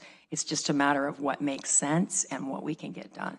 So with that, I would love to turn it over to any member up here that would like to address the audience, or excuse me, the issues. We did have some questions raised, and I don't know if we noted those, but I think we should start with those. So City Manager, did you happen to make note of them? Because if you didn't, I can. Sure. The questions that came up were what happens if rates go up? What happens if there's a real estate correction? More details on implementation. I think I would defer to Rick. Do you want to take that one? Hi, good evening. I'm Rick Brandis with Brandis Tallman. We're the underwriter, not a bond counsel. Okay, yeah. My mom would have been proud if I went to law school, but anyway, in terms of interest rates, the numbers you saw in the presentation was based on an interest rate of 4%. The current market is actually a little under 4%, so it was a conservative estimate, and that's what the models were run on at 4% for 10 million, 20 million, 30, 40, and 50 million. The prospect for interest rates going up is a higher probability than not. Most economists see a rise in interest rates 2 more times this year by the Federal Reserve. And as interest rates go up, it does affect total debt service on the bonds. And so that would affect the tax per 100,000 of assessed value. So again, your credentials, please. I'm unclear. So Okay. you are an attorney that No, I'm has a not. specialty. Our firm, Brandis Tallman, is the underwriter. We're the investment banking firm. Oh, okay. Okay, Okay. now I get the blue ties. All right, I'm Right. getting this now. All right. Same So- uniform, but different job. Okay. All right. Well, thank you. I just Okay. wanted to make sure. So we don't have a bond counselor here then? We do, No. Scott. Oh, Scott. Okay. My understanding, based on the question with interest rates and real estate correction, this would be the person who would probably be better served at answering those questions rather than bond counsel. However, if bond counsel wishes to weigh in, have at it.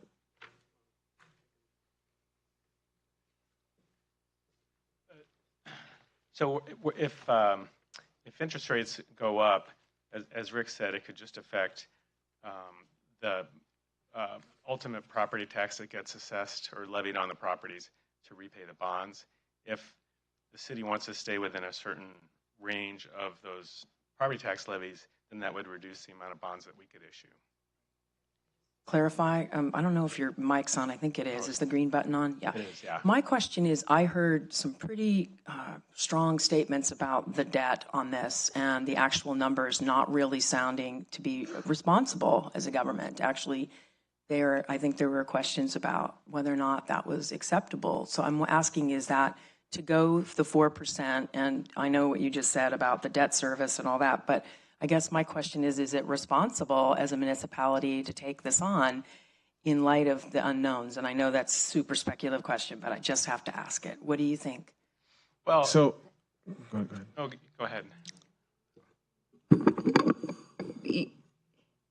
Bond counsel is welcome to weigh in, but that's really a question for the council. For me to answer that? For the council. That's really a question that's a policy decision. Okay, for the but my council. concern, and you probably are hearing it when I ask questions like, I ask a question and I go, I don't understand. I mean, I was elected by people to do the best I can to be informed. And since I absolutely have not spent any time with these two gentlemen, I'm trying to understand the concern that people are putting forth about the numbers. But I definitely understand. Ultimately, I will make that judgment. But information is how I make my judgment. So I was just hoping that I could get, but it's okay. Yeah. If you don't want to answer it, it's okay. I was just asking because it came up. I might be able to help a little bit for what it's worth.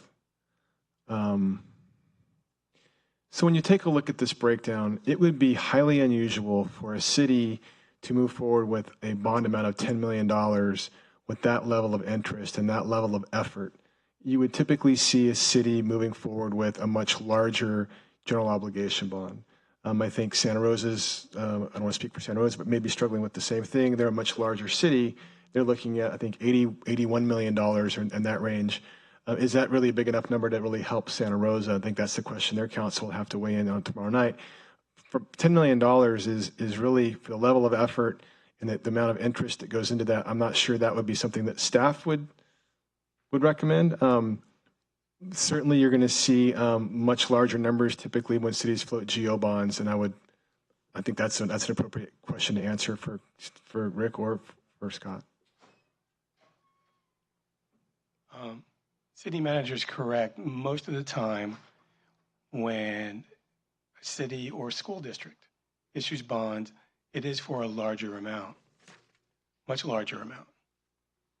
Keep in mind the state of California issues 1 or 2 general obligation bonds a year, and the state has come to market in the last 10 years of each issue over $1 billion. So on the local level, cities and school districts tend to issue bonds and go for an authorization anywhere from usually 30 to 100 million. Now, what that doesn't do, that doesn't answer the, I think, the original question, Madam Mayor, is the level of interest on that. Is that appropriate for a city to enter into? And again, I think that goes back to a policy decision by council. It is significant, $8.8 million on a $10 million principal. If you go down to $50 million, $40.1 million on a $50 million bond, those are significant numbers. So those are things that council would have to weigh in on. That really comes back to being a policy decision.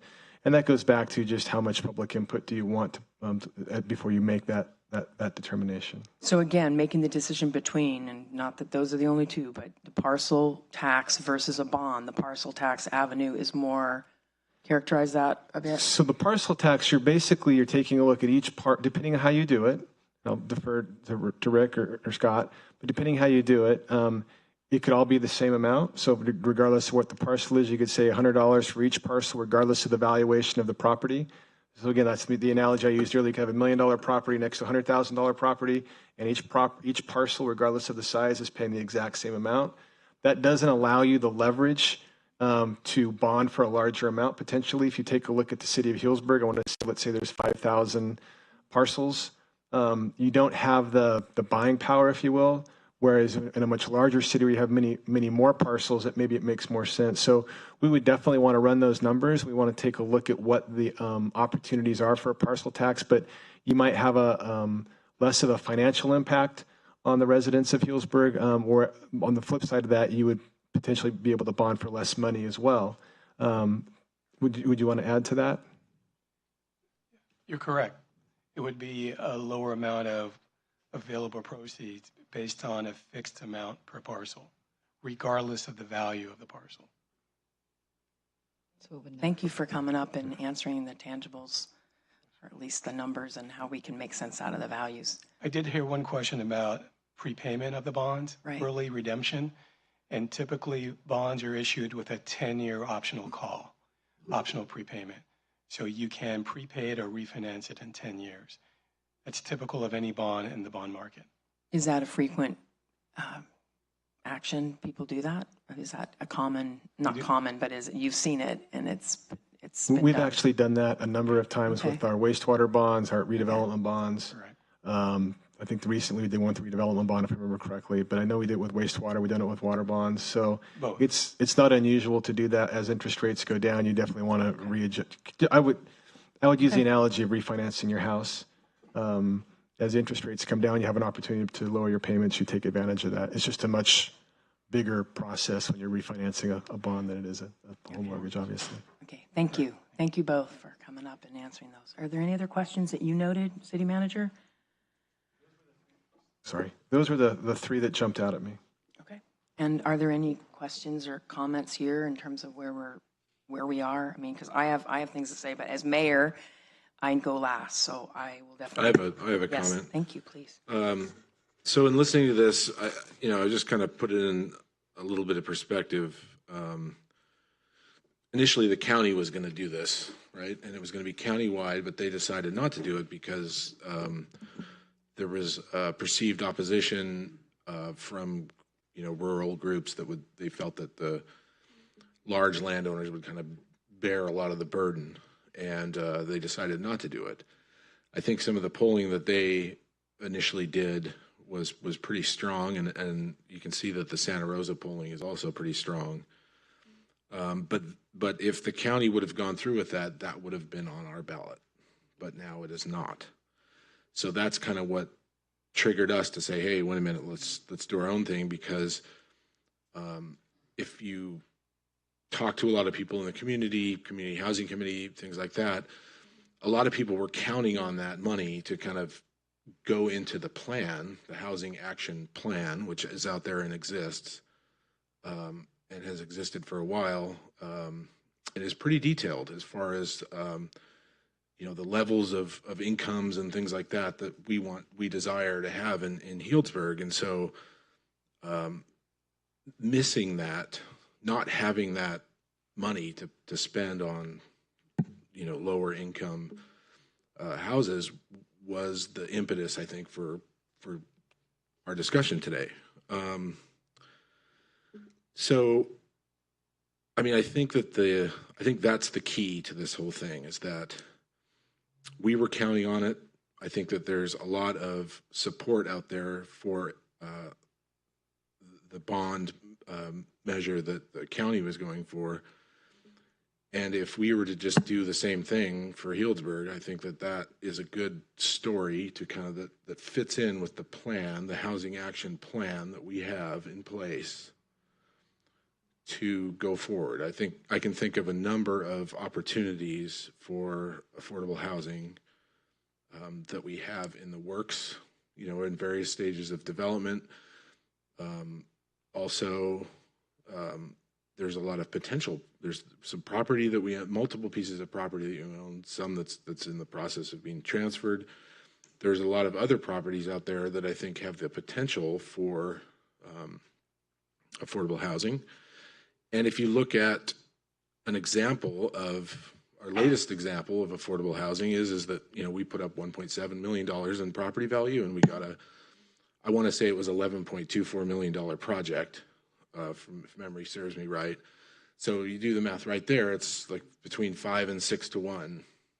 And that was, because of those designations like rural and because of the percentages that it was in, I think it hit a lot of targets that were wanted. And I think that there are opportunities out there to do that exact same thing. And so, but I'm worried about, and talking about, debt service on $10 million, every single person that takes out a 30-year mortgage does this exact same thing. So it's totally common. Like if you were to look at, I remember when I purchased my place, I looked at what would I pay over the 30 years, and it was twice as much as what the house was worth. So that represents the opportunity cost to get this stuff done now. And now you have all that housing throughout those 30 years.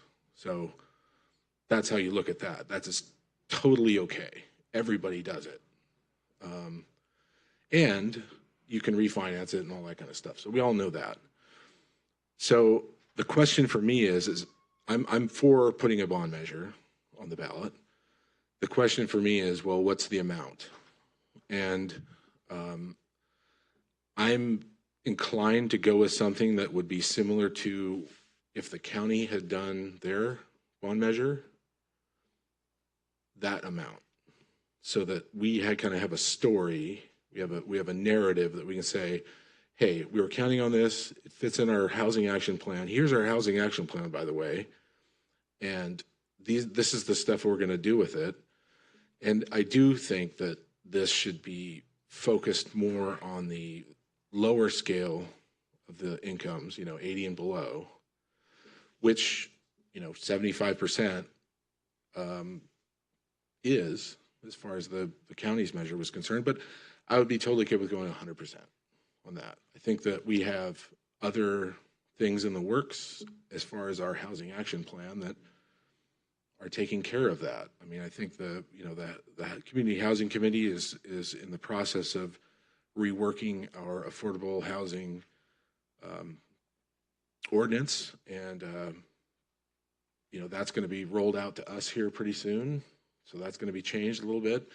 We have this measure on the ballot, or potentially, I guess, on the ballot for the growth management ordinance for the missing middle, something that is not affordable housing, but is also not market rate for rental units, that has seen a lot of community support.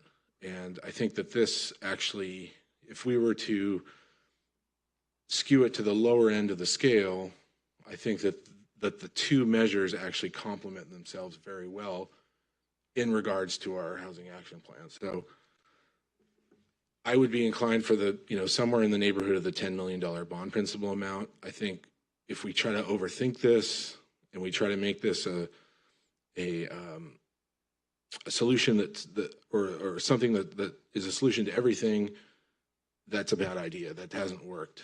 And so targeting something, certain incomes, small amount that, 1.7 million, let's say we could build 5 1201 Grove Streets with that, potentially. And I think that's a big impact. And, that's not a conservative estimate, but I think that we can do that. And we have proof that we can do it because we have a project currently underway that has done that. So that's my thoughts on it. First of all, I want to thank Mayor Manzel for, I think it was really your impetus, your drive to bring this to the table, and I want to thank your leadership for that. And I know that you're traditionally, you're supposed to speak last as mayor, but I also respect your value of generative thinking. So I'd be happy to hear your input as part of a discussion, not a round robin kind of a format. But that being said, I also want I want to make sure that we're not looking at this as yet another false dichotomy, right? It's not either we do a bond or we don't. I think that we've got some options in front of us. I'm firmly in the camp of what's the rush? We had a rush for the GMO for the GMO amendment because the only way we can make a GMO amendment is to put it on a general election ballot. We don't have that restriction for the bond. We can do it whenever we want. The other big difference between that kind of quick effort and this, what we're looking at here, is for the GMO amendment, it's a simple majority. To achieve this, to get this passed, it's a 66.7%, right? So these are, significant hurdles to pass. And I don't think that if I want to go to the voters, and I think we can go to the voters, I think there's a whole lot of strong arguments to be made. I want to make that argument as strong as possible, right? And we've got a lot of moving pieces. Councilmember McCaffrey mentioned of several of them. We've got the GMO amendment itself. What happens if that doesn't pass? That'll be a significant, development that we'd have to kind of think about. If it does pass, well, then we have something to think about as far as how can we use the bonds? Great, we've got this missing middle piece that we can address now with the GMO amendment. We've got policies and procedures that we're going to be looking at. We've got ADUs and potentially JDUs, junior development units that we were looking at. All these moving pieces just in Healdsburg alone. Not to mention, Santa Rosa is going to have their bond. It would be interesting to see what the actual results will be, not polls, but the actual results of what the Santa Rosa voters. If Santa Rosa doesn't rejects that bond for a community that was directly hit by the fires, how would Healdsburg? I don't think. I doubt that Healdsburg would be that supportive if that were truly the outcome for Santa Rosa, right? So that's a moving piece. We've got all kinds of other. We've got some state issues going on, right? We've got some bond measures at the state level. We've got some. There's with the change in administration. There's all kinds of talk in Sacramento about a possibility of revisiting the RDA, right? So we might have maybe not tomorrow, but within a year or two, we might have access to a different RDA, which is for purposes of the audience, it would be kind of there was a mention about the Enhanced Infrastructure Financing District, right? Which is RDA light. So if we can go back to RDA, that real, RDA with teeth kind of concept, there might be some significant funding there available, right? There's the SSTAT. The SSTAT's going to come up with. I'm going to pull Joe's famous crystal ball and say that there are going to be some really interesting outcomes from that SSTAT, from some very interesting recommendations from that SSTAT process. If we can take those recommendations and build it into a strategic proposal to say, okay, here's our housing action plan, here's what the SSTAT's saying, here's all these other moving pieces that settle down. Great. Let's take a comprehensive strategic approach to how we can make the biggest impact of these dollars that's specific to the challenges and opportunities that Healdsburg has. That's what I'm more in favor of, and just taking the time, putting together a strategic plan, and making that argument for this bond or parcel tax, however we want to do it, in the context of that overall big strategic push. I don't know. Is there an urgency? Yes, sure. But we can do it in a couple months, 6 months, a year. If let me throw this kind of hypothetical what if out there. What if it fails? What if we go forward and it fails? What do we do then? We've kind of lost our opportunity. It's not like we can go back to the voters in a year and ask again. I think that'll be awkward. So I don't know. There are so many. I'd love to hear your thoughts. I'm dying to get in here because dialogue is how we learn. It's not about monologues. Certainly interior monologues don't support anything. Maybe game of, I don't know. Anyway.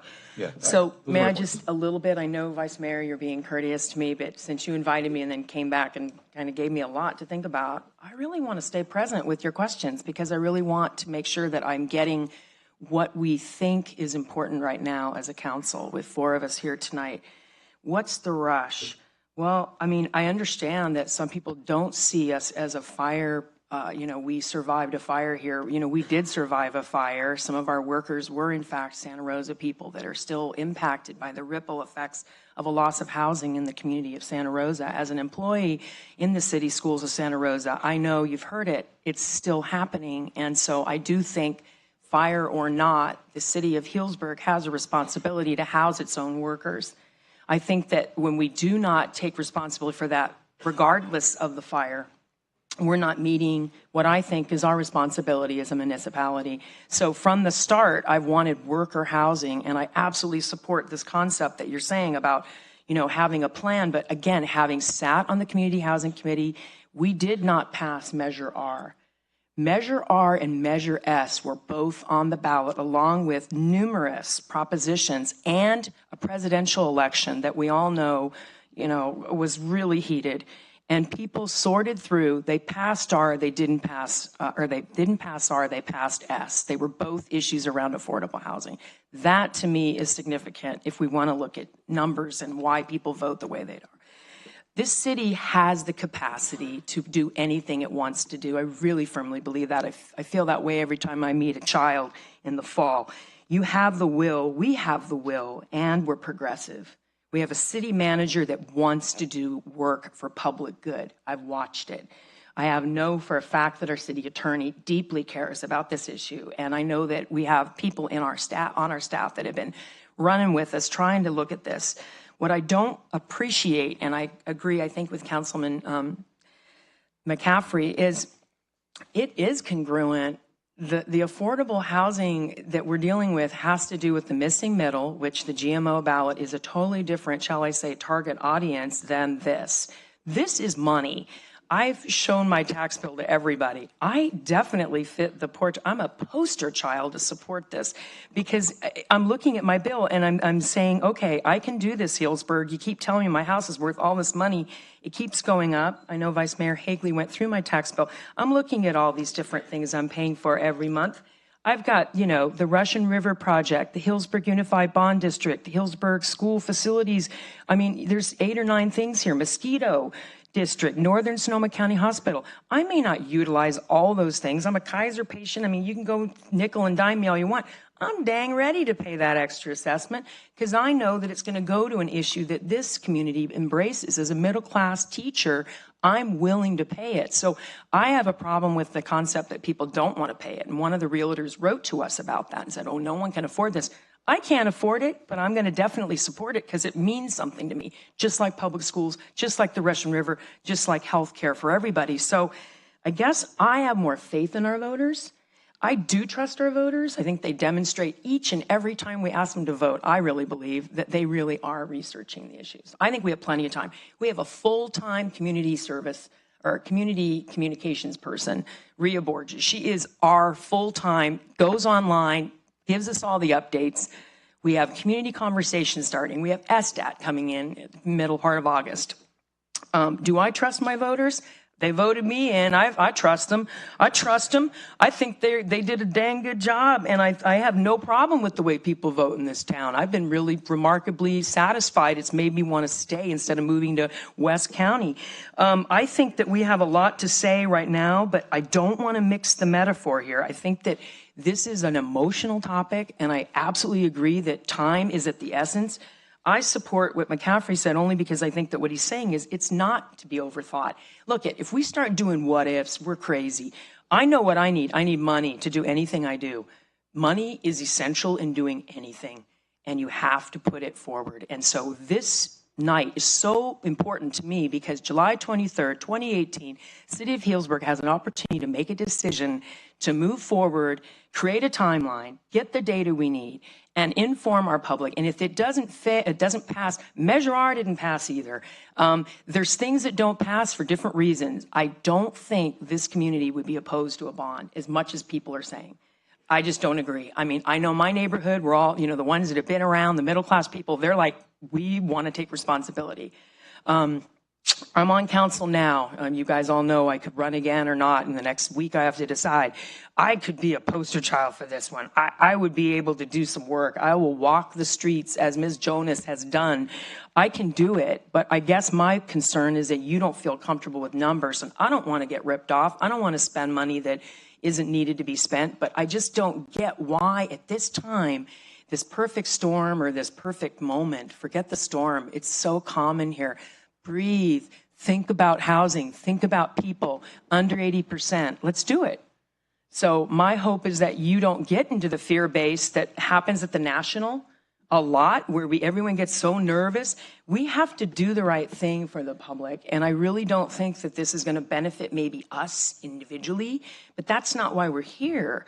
We're here to definitely support the people in our community that are holding up the economy right now and literally are keeping our hospitality. I just took my first tour of Single Thread today. I got to the top of the roof. I couldn't believe it. I felt like I was Carole King up on the roof.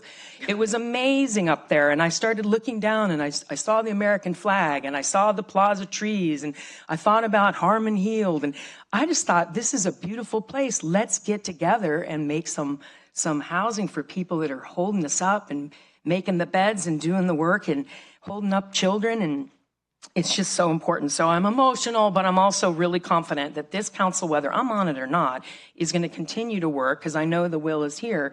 I just am perplexed that we don't have enough faith on our city staff right now to create a timeline that would work for us, that we could get the gentleman to do the right thing for us so that we can actually get the money, because money is needed no matter what plan you execute. Sure, you've got your city housing, or excuse me, the community housing committee. They are anxious to get going, but they also need money. So money, no matter what, is going to be needed. If we walk out of here tonight, July 23rd, and we do not meet again, then I think we have lost an opportunity. And you know that. I feel strongly that we don't have to have a literal fire to know that the heat is on and that people that are working people are needing our support right now. And we're an affluent community. We're an affluent community. We know we are. We look at the houses we live among. People have money in this community and they are willing to help when they're asked. I've seen it over and over. So I just would argue really hopefully that you would consider not feeling like everything has to be overthought, as Councilman McCaffrey said, and not think of it in terms of, oh, we're going to lose and what'll happen. Man, we got to try. It's all about effort. It's all about passion, and it's all about believing. So as hard as it is, I'm going to keep pushing for some kind of a measure tonight that would support funding that would take place on this November's ballot. I don't think the GMO amendment as it's written is supportive of these people that are under that 160 range. And I think 160, I'm 120 or 100. I mean, I just don't know why we don't want to help the very populace that has been helping us all along in this community to become this beautiful place that we all love and want to raise our kids here. So I would hope that we wouldn't get scared, and I would hope that we would be bold. And I really believe we can be. So thanks for letting me do that. That was like a lot of talking, but I just feel it, and that's what I get to, is a feel. And I know that I don't get all the numbers, but I know we need money, and I know we need money to match the money that's going to come up when we get a new governor in there or whatever, and we're going to get more money for affordable housing because it's a crisis in this state. So let's get ahead of it instead of waiting for a spring ballot measure that, as I agree, I think they go together. Mayor Rizal, I forgot to, when I was talking, that we have this slide up in front of us, and I didn't really say anything about this. So yes, I'm in favor of putting it on the ballot. 10 million is the amount, and the purpose would be 100% below 80 AMI. Thank you for clarifying that there is actually a recommended action to provide direction. No, not forget, you're getting us back on the lesson plan. Okay, so what do you think? I mean, are you open to going for this? Well, I introduced in my comments saying I wish we wouldn't fall into a false dichotomy, and here we're talking about a false dichotomy. I'm not saying we shouldn't do it. Okay, I'm saying that, and recommended actions, I mean, the alternatives, if we can go to the alternative slide? Do we have an alternative slide? Yeah, we do. You know, to me, I'm in favor of 2 and 3. You know, let's take this to the housing committee. They've been in the weeds. We got them going on this whole process, so they would be, you know, steeped in these issues, and they're members of the community, and they care, right? Let's rely on them. Let's lean on them to come to us with some thoughts and have that kind of, and the members of the community can join that conversation, right? And we can get a buy-in. Do you think we need money to build housing in this town? Okay, and so you think that it would be better politically to wait, and I'm just trying to understand, because we heard from 3 members of the Community Housing Committee, and 2 of them specifically, not talking for the committee, but suggested that they're agnostic on which the timing is. They're mainly saying, could you do it? It's the city. They're asking us if the city could do it. So they're kind of putting the ball over here and saying, okay, go. Can you do this in this time frame? If not, then wait until the spring. But we definitely support some kind of a money fund basis. Yeah, I'm in support of you know, working with the community to really come up with a strong argument. And you know, the other thing that I wanted to mention, I'm sorry, in my initial comments was, you know, when voters are faced with a question and they have a doubt, they vote no. That's like you know, especially for ballot propositions. It's like politics 101. When in doubt, they vote no. And you know, you start throwing doubt in terms of like, well, how's it going to be? What's the governance? Is this enough? Was $8.8 million in interest? I don't know. You know, on top of the GMO amendment, I don't know. No. On both, perhaps. And so that's a real risk. So, you know, again, I support the idea. I support exploring it. I think, thank you for bringing this up. But I really think that it's healthier for us to, you know, and you know, Measure S, that was a tax on visitors. It wasn't a tax. It was no skin off anybody's nose, any resident's nose. You know, don't forget that. And so you know, now we're talking about real dollars on real assessed values. And I think that deserves a different conversation. And I think that I firmly agree with you that we can make that conversation. We can put together a coherent strategy. But I think we need to take the time to do it qualitative. If not now, when? When are we going to do it? I think we have our next steps for the housing committee coming right up, right? That could be our number one thing is start, you know, next steps. They've hit the bolts on their current work plan. They're waiting for us for direction. They've met with the city manager, the Community Housing Committee. Is that correct? You've had a special meeting with the Community Housing Committee? Well, I met with the chair and vice chair. This is some time ago, but I believe Lisa could speak to what the status of the CHC is. I just want to make sure that we're not jumping over that. Sure. So I'd love to know what you've actually been talking about with the Community Housing Committee, because I've heard from them as well. Well, we have completed all of the council-directed tasks that the CHC, and the CHC has recommendations on all of those tasks. And our next thing is to get those recommendations back to the city council. So we're focused on that probably in September, given other items on the council's docket. So the Community Housing Committee is not meeting in August, pending the council's review of that report and pending potential next direction from the council. The actual Community Housing Committee has not met on the topic of this, but you did meet with them on the community. I thought you met We- on this topic as well as the GMO amendment. I'm sorry. I thought Yes, and that's true. One of the council-directed tasks for the CHC was to look at funding options. So the CHC has looked at the variety of housing options and has made a recommendation on each of those. And one of those was support the county's bond as it moved forward. And if the county didn't move forward, to look at the potential for a local bond. So that was one of the interests of the committee. But they've looked at the in lieu housing fee, looked at hotel inclusionary and either requiring on-site housing production or a fee, looked at expanding our ability to receive grant funding, local foundations, so kind of running the gamut of options, which would be one of the topics we would present to you when we bring forth the CHC's recommendations. So, Councilmember Neokis, I'll counter your,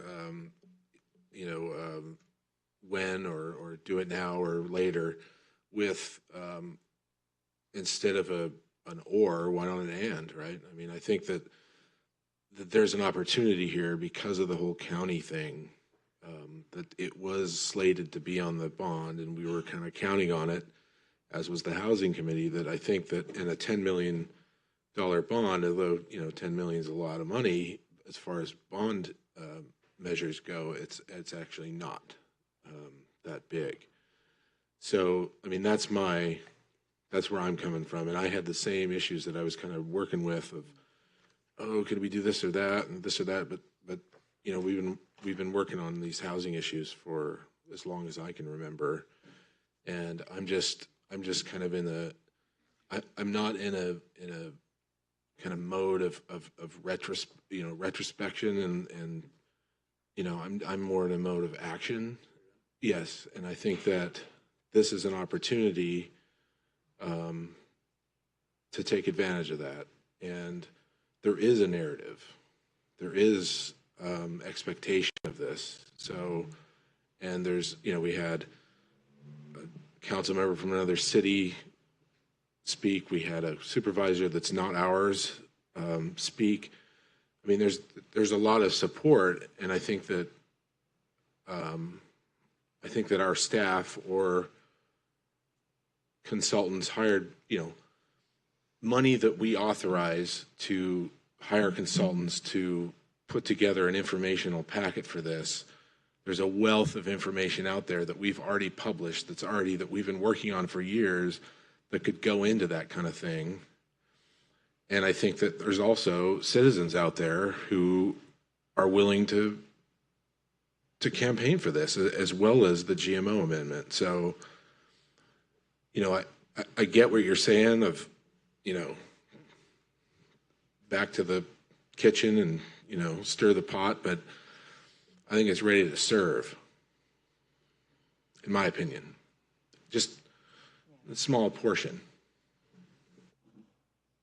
Vice Mayor, are you ready? Yes. Lucas, thank you. Are you done? Okay. I have a lot of notes scribbled everywhere. And first I wanted to thank, I do want to acknowledge that we've got the Conservation Action, we've got Sonoma County Alliance, we've got Burbank Housing, we have a lot of, people here. And over the break, it was great to be able to call Chris while he was camping and Brian while I was up in Tahoe. And so, sorry, Truckee. I was in Truckee, not Tahoe. I'm told that's not correct. To really educate myself on this topic and kind of the steps that everything has gone through, going from the county, the reasons that fell through, what the city of Santa Rosa is doing. I am leaning more, not leaning more, I am on the side of Councilmember Neokis, where I think it would be a mistake to put it on the ballot in November, and I'll tell you why. We have 5 votes up here to put it on, but we only have 5 votes in the community. And this is something that does need an educational process. We need to educate people on what it is we're asking money for. Right now, we know there's a need for money. We've tossed around $10 million, and in my world, as somebody that arranges commercial real estate financing, if I'm submitting a loan application to a loan committee at a bank to say, hey, I need $10 million, and then loan committee says, great, what are you going to do with it? Well, I don't know. We kind of know we're going to do this and we might do this. We need to have that message dialed in and direct. I think the question related to urgency, I don't think there's any doubt that this council senses that urgency. But I think there's a difference between speed and efficiency. And I think there's a lot that we can do to get things more efficient. I look at our council goals for the year, and we are on track. When I go back and look at the things that we've looked at doing and what we're trying to do, and I think we're right on track. One of the options that hasn't really been discussed here is, a couple things. We own a couple properties right now. One is 3.5 acres at 155 Dry Creek Road, and that could potentially hold a max of 50 units. Okay. Then there's another 14 acres out at Saggio Hills, which max could be 150 units. So that's 200 right there.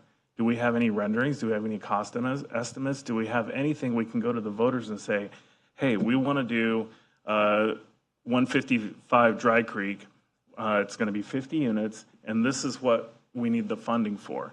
The proper steps, I believe, for our council to take is, first off, we need to update the housing needs assessment study. That was done in 2015, and I don't think it costs that much to update that to get current information, because that reference rents from 2014, and that's not reflective of where we are today.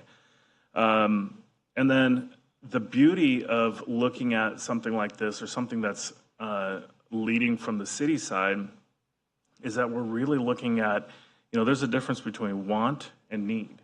And there were some comments made back during the replay presentation about, do we need a bunch of studios, or is it 3 bedrooms of what price range?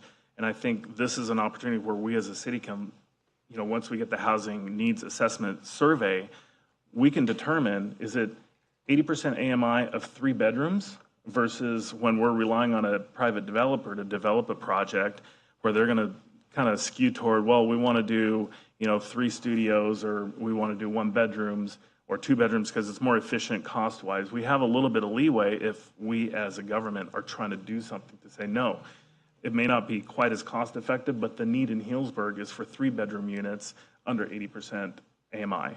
And so that's something that we can look at to really get that clearly defined. Then for each of these sites, we have 2 right now that we already own. We need to do a yield analysis, and we need to do on that specific site. What is it? Once we know what the need is, then you overlay the community want. What does a community want it to look like? What size? What scale? Is it garden style? Is it high multi-story high rise? That's where you overlay the information from the SDAT and some of the community meetings and the input and the charrettes and that sort of thing. And then you kind of do a cost analysis. So now you're going out, and then finally you do like some of the larger wine companies do, is when they're looking to refinance their debt, they don't go to the banks. They hold an open house and invite the banks to them and say, this is the debt that we need to have refinanced. Make your proposals and we'll consider it. Basically, they're asking for an RFP. And I believe that we could do the same thing if we go through this, through the community process on the 155 Dry Creek Road and on the Saggio Hills side, to figure out what it is that the community wants, come up with the cost analysis to get an estimate. Then we do an open house and invite the developers here. And the reason that I believe that would be successful is interest rates are going up. Costa-Hawkins is probably going to be repealed. The appetite for development in California is slowing substantially. Construction costs are going up. So what's happening is, based on the conferences that I've been to, is the developers are starting to look out of state. They're starting to, in essence, be unemployed. And I think we have a real opportunity here where we can come to the table and say, listen, we've got 3.5 acres that's worth X. We have 14 acres that's worth X. We can leverage that on the backs of the developers with the 221D4 construction loan program, which is a HUD loan program, which I think, I don't know for sure, but I'm assuming is something similar to what was done over at 1201 Grove Street. That right now, I just got a rate sheet from Northmark this afternoon, and the rate right now on a 40-year fixed rate 221D4 construction loan program, amortized over 40 years, is 4.75%. That's not being paid by the residents. That's a loan that the developer is getting, and it can go up to 85% loan to cost. And then the beauty of it is we have the dirt. That can be, we can donate it, sell it for $1, whatever. And the value of that dirt that we already own, that's real value that the residents of Healdsburg, that's real value that we have now. That can be used as the developer's equity injection. I'm kind of simplifying it a little bit, but to me, the focus should be number 2 and 3 is looking at the Community Housing Committee to start some of these things about, all right, let's get site specific, and then yes, is a housing bond an option? Absolutely. I think down the road, but we need to define what it is we're asking money for before we just say, give us money, we're going to go. We've got a threshold of 2/3. When I was out knocking, there are a lot of opinions that I think are flat out wrong about affordable housing. But each one of those is a no vote. And that's where my concern is. There's a lot of misconceptions. And then we have people that have moved to Healdsburg and said, I moved to Healdsburg because I don't want to be around affordable housing. Those are no votes. We have 4 or 5 votes up here. And whether we disagree with it or not, those are votes that people have a right to make.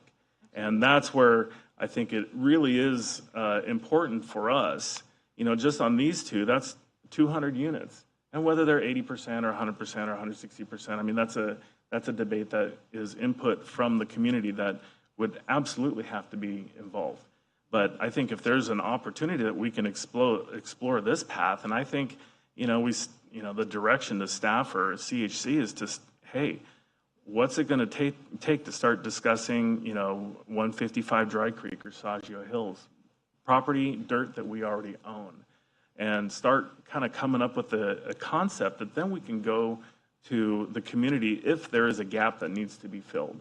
So for me, I think, a housing bond, I'm open to it. I think everybody up here senses the urgency about affordable housing, but I truly believe that efficiency is much more important than speed. And if we can get some of these things defined here and, bring in the community input and overlay that, I think we've got something really good. We've done it at 1201 Grove Street without a bond.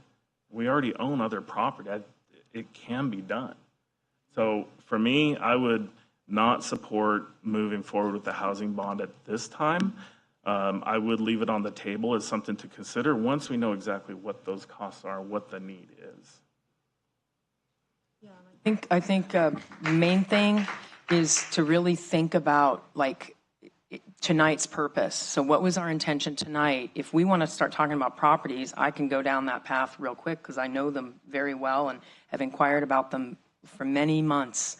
But we don't have the housing person anymore, and we're looking for a housing administrator, and all these things have to move forward. So I'm for the housing. I'm trying to get the housing. I don't need to be right. I'd love to be understood. But I think the hardest part for me is that it's just frustrating because I have been on council for 3.5 years, and I have engaged deeply on the topic of housing, and I just feel like I don't need to be educated anymore about what properties are available and what potentials are out there. Obviously, I could learn about financing properties from you, Vice Mayor, but I don't care to, quite frankly. My role as an elected is to make judgments about positions that would be policy oriented. And so the devil is in the details. I'm totally down for that, but I'm going to trust my staff to do the work that you've apparently been diving into, which is to look at actually what kind of things are possible in the private sector. But I don't want to dismiss what you're saying. I absolutely support that we do need to be thoughtful. I want my populace to not only vote, but to be educated first. I think that the opportunity to get an education is just as important as the opportunity to vote. And I think that even though there's only 5 votes up here, if you're going to go with that analogy, I think they have the right to be educated.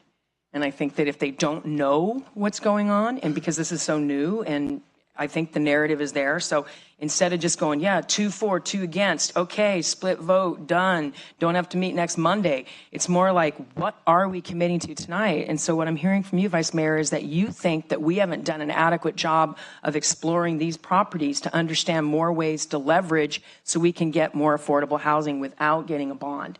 I haven't heard that from you lately, and so I'm glad to hear that. I'm glad that you're interested in engaging in specific ways because we need your thinking on this, and I appreciate your thinking. But I really have a hard time going into the weeds of properties without knowing more about what the commitment is at this dais regarding funding the very people that need us the most right now.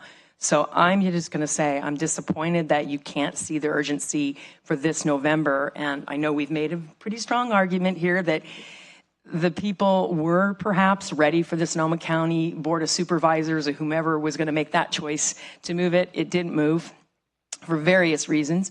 But if you want to talk about want versus need in Healdsburg, what do I want versus what do I need? I think we need housing, and I think that you heard only a few tonight, people coming up and telling how hard it is for them and how easy it is for us to have our one vote. We also have homes to live in, and so I just feel an urgency. And so I know you know I'm a passionate person. I don't want you to take it personally, but I am perturbed by government when we don't take bold action to secure monies when we can in good times. And we're having good times right now in this city, and we have a lot of money. And I would love to be able to help the people that are helping us keep that money source that each of us enjoys. And I just would really appreciate knowing that you're interested in this for a very soon future. I mean, if we can't get something started on these properties and we don't have the money, then I think that it's a failure on our part as a city council that we're not willing to be bold. Well, and I think that's the point I was trying to make is we do have value already with the dirt. There's pure value with that that can be leveraged already without going to the voters for additional funds right now. Now, down the road, if that's needed, yes. But we do, it's not like our bank is empty. We do own these parcels, and that was negotiated specifically to the benefit of the community. Well, in the meanwhile, I just want to make sure you know I've been meeting for the last 3.5 years with city manager about potential to use every single property possible, and every time it comes up, we don't have the money. So I don't know if we're just not getting the right developers in. Maybe they are leaving the state, but my concern is that it has not happened yet. There is a fire that happened in October. It's affecting the whole county. So I would argue that just citing property addresses doesn't serve me. What I want is a tangible way to advance a public cause here. And I just want you to know that no amount of, yeah, we can do this in the future. I'm down for the future. That's what I live for. But I also don't want to miss an opportunity. So I'm thanking you for being gracious and listening to me beyond what the time maybe is appropriate, but I just don't agree that we wait. And so obviously there's a difference in opinion here, and I'm really glad that we can still walk away and see each other and, you know, be cordial, but I just think it's a moment in time, and I'm unfortunately disappointed that the push that I made, because I thought Monday night, the 30th, was when we hammered out the details. So I thought your very points that you made were relevant. You're just trying to do everything in 45 minutes. And that's implausible, and it's not fair to the staff because they didn't even know what we wanted them to do. So here's what I'm hearing them say, or hear. They're hearing city council split, don't do anything for this bond now, focus on the GMO amendment. We're going to get back to that in August. That's the one we're going to focus on. And then potentially you're alluding to a spring ballot that is going to happen where the city is going to go ahead and get more plans and then move forward with the Community Housing Committee being asked to study and make recommendations for revenue streams. That's fine, but I think we've been there for 3 years at least, and I'm concerned that we're just backburnering something that could be on the front burner if we just were bold. So thanks for letting me share that. I just didn't want to waste your time or my time without being super explicit about what my hope was for this evening.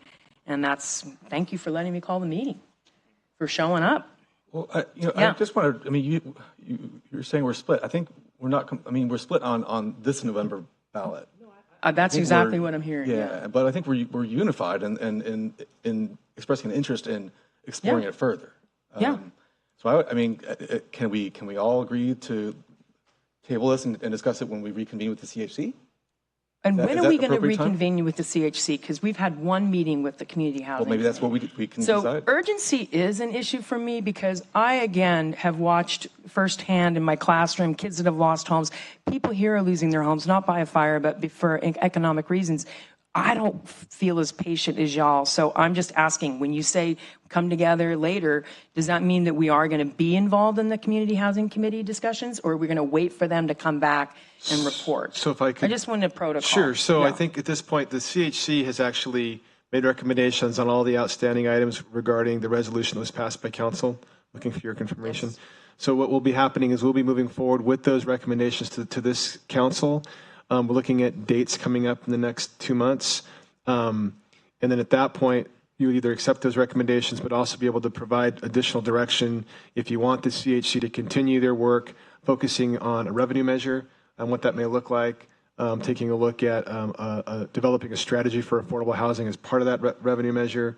The options are yours. Staff will provide some options for council to consider. And of course, you can take those or you can tweak them and do whatever you want. What is the status of the Community Housing Committee in terms of frequency of meetings, and when is their next meeting? They meet once a month, and we are not having a meeting in August, and we were really talking about having a meeting after the council acted, since it has completed the council's tasks that were directed. So it depends on when we come back to the council when the next meeting will be. But I would say potentially September, though that is looking less likely, October. Okay, So thank you for that. So if I could, so again, we're kind of the agenda is kind of determined on what the decision was made tonight. So we have the opportunity to maybe look at the second meeting. Again, we have a couple of items coming up. We have hotels and we have guns coming up. And so the thought was to have, I don't want to say clear the decks, but at least have the focus on those. And my assumption is this topic will be significant as well. So the thought is looking at the agenda to find out when this item will have the adequate time to be discussed and provide direction. So I understand sooner than later is what I'm hearing, and if that's the case. Sooner for what? So we're going to meet with the Community Housing Committee and have conversations about revenue? No, the intent would be for the CHC to provide, for staff to provide the recommendations that the CHC is providing to council. And then at that point, council will accept those recommendations, tweak those recommendations. But what we also have to do is find out what you want the CHC to do, because the enabling resolution, they have completed their tasks, at least once council adopts those recommendations. And then you have to decide what you want their new charge to be. What do you want them to do moving forward? So but just to clarify, make a suggestion, and I wanted to clarify. So I would suggest that we start focusing, instead of talking around things, just let's focus on the specific properties and say, okay, this one first and that one, whether it's Saggio Hills or the other. Are we going to keep it? Are we going to trade it? What are we going to do? Figure that out, and then start saying, okay, if we're going to get 50 units, what does that make up? Have that discussion, and then kind of just go down the steps so that we can figure out what it is that we are actually looking to build. And the beauty of these HUD loans is we don't need a vote of the public. That's something those funds are available with the application process, and I think that's where we start working, toward that goal of saying, all right, we need to make sure this property is prepared to be able to qualify for that financing. I think that's the easiest thing without needing a bond. And I think before we can do any of that, it has to be defined what it is we want on these parcels, if those parcels are where we're focused at. I think that discussion needs to happen. So the question I will pose to council, does council want to have that discussion? Does council want the CHC to have that discussion and come back? Do you want to have a joint meeting with the CHC to determine that? I think what I would suggest is allow staff to provide a staff report with those recommendations, allows council to deliberate what you want staff to do with relations to joint meetings, future roles of the CHC. What's the timing on the housing needs assessment to get that updated from 2015? I'd have to talk This is a with couple EPS. grand, right? I'd have It's to talk- not super expensive. Yeah, I'd have to go back to EPS. I think it'd and be find out. important to have that in terms of a current data point of the specific needs for the people that live and work in Healdsburg. I think that would be a good starting point. I believe if you want to engage with the CHC, we need to provide them and this council updated information so they can start making decision points or make recommendations, if you will. You're going to need the most up-to-date and accurate information you can, taking a look at everything under the sun. But I would also suggest utilizing the CHC's, and maybe that's a joint meeting with this council to talk about some things that they've been discussing as well over the last several months. But I think we need to develop a staff staff report, make a presentation. If you want to include the CHC as part of that, we can do that as well. And this council is supposed to be providing a vision and a direction for the Community Housing Committee that was established by this council after the Green City Committee was disbanded, and then we started this as a real focus, and again, 3.5 years ago. So I'm not complaining as much as I'm just urging us to not continue to say the Community Housing Committee's got this. Let's direct them and get going. They've been working on tasks, but remember the GMO amendment was just brought forward, at the end of March, and that was urgent for everybody up here, and so we made it work. So I guess I am concerned that we don't have a vision as a council. And so I know affordable housing, let's just all hold hands, but it doesn't get done without money. So my hope as we conclude this meeting of inquiry and curiosity, opening space and trying to be creative so we help people, that we do end with a note that it's not so much that we're not together. Of course we're together. I'm so proud to be here. But I have to argue, too, that we definitely need to get a direction that's a vision that isn't just about site-specific, but also that shows our public that we are leaders and we are here to actually take the reins and get something done. And we have, but it's not enough. It's not enough. And so I am just curious about what our commitment is. So, yeah, let's do Community Housing Committee meetings. Here, Ms. L. But I have a concern. This council needs to work deeper than a GMO ballot initiative for people benefiting AMI 160% renters deed restricted. Can I offer a suggestion? So we have a meeting, a special meeting scheduled right now for the 30th that we're not going to have, clearly, right?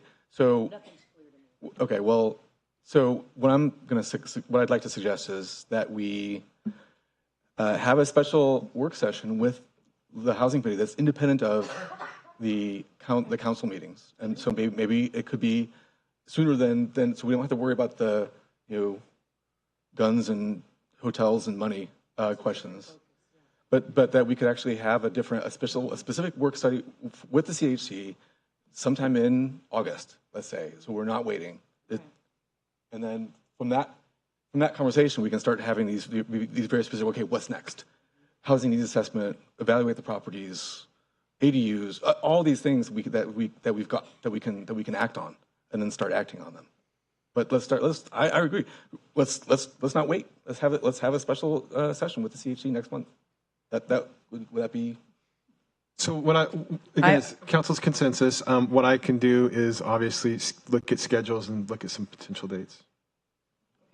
And the last point then is I just want to thank people for coming out and caring about people and caring about housing and being interested in supporting people that really need us to be focused tonight and every night, that we have a responsibility to show up. And I appreciate you showing up this evening and definitely appreciate my council members. I feel just grateful to be here. And City Manager, thank you. Thank you, Madam Mayor and Council. I just need clarity. I just want to confirm that we will not be holding a meeting on July 30th. Is there council consensus This council for that? does not need to, because 2 members of the council do not wish to pursue a bond measure. So on record, 2 of us sort of were moving towards something, but we don't have consensus at all for November ballot. Thank you for clarifying that. Okay, I'm trying to get every word in. That's why I want the GMO amendment to be better. But the language of that could be more specific too. But thank you, and thank you so much for everybody's attention and time this evening. This meeting is adjourned. Thank you, everybody.